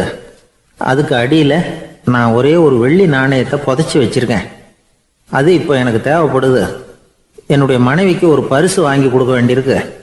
அதுக்காக தான் அவசரமாக ஓடிக்கிட்டு இருக்கிறேன் அப்படின்னா. மன்னர் யோசனை பண்ணார். அப்புறம் சொன்னார், அதுக்காகவா இப்படி ஓடுற? பரவாயில்ல, அதை பற்றி கவலைப்படாத. நான் உனக்கு 10 வெள்ளி காசுகள் தர்றேன், வாங்கிட்டு திரும்பி போ அப்படின்னார். இவன் தலையை சொரிஞ்சான். மன்னா, நீங்கள் கொடுக்கறத ரொம்பவும் மகிழ்ச்சியோடு வாங்கிக்கிறேன். இருந்தாலும் அதுக்கப்புறம் அந்த வடக்கு வாசலுக்கு போய் அங்கே இருக்கிற ஒரு நாணயத்தையும் எடுத்துக்கிட்டு போயிடுறேனே அப்படின்னானா. இதை பாருப்பா, அந்த ஒரு நாணயத்தை மறந்துடு, உனக்கு 100 வெள்ளி நாணயங்கள் தரேன் இருக்கார். மன்னா, ரொம்ப மகிழ்ச்சி. உங்கள் மாதிரி தாராள குணம் வேற யாருக்கும் வராது. நீங்கள் கொடுக்குற 100 நாணயங்களையும் வாங்கிக்கிறேன். இருந்தாலும் வடக்கு வாசலுக்கு போய் அதையும் எடுத்துக்கிட்டா 101 ஆயிடுமே அப்படின்னானா. இதை பாருப்பா, அந்த ஒரு நாணயத்தை மறந்துடு, அது எக்கேடாவது கெட்டு போகட்டும். நான் உனக்கு 100 பொற்காசுகள் தரேன், அதையாவது வாங்கிட்டு வந்த வழியிலேயே திரும்பி போடுன்னாராம். தங்க நாணயங்களே தரேன்னு சொல்றீங்க, தாராளமாக வாங்கிக்கிறேன். இருந்தாலும் வடக்கு வாசலுக்கு போய் அப்படின்னு மறுபடியும் ஆரம்பிச்சான். அரசர் வந்து பொறுமை இழந்துட்டார். கடைசியாக ஒரு முடிவுக்கு வந்துட்டார். இதை பாருப்பா, உனக்கு என்னுடைய ராஜ்யத்திலேயே பாதியை கொடுத்துட்றேன், அப்படியாவது திருப்தியா திரும்பி போ அப்படின்னாராம். மன்னா, உங்களுடைய பெருந்தன்மைக்கு ஈடு இணையே கிடையாது. தேசத்திலேயே பாதி பிரித்து கொடுக்குறேன்னு சொல்றீங்க, அதனால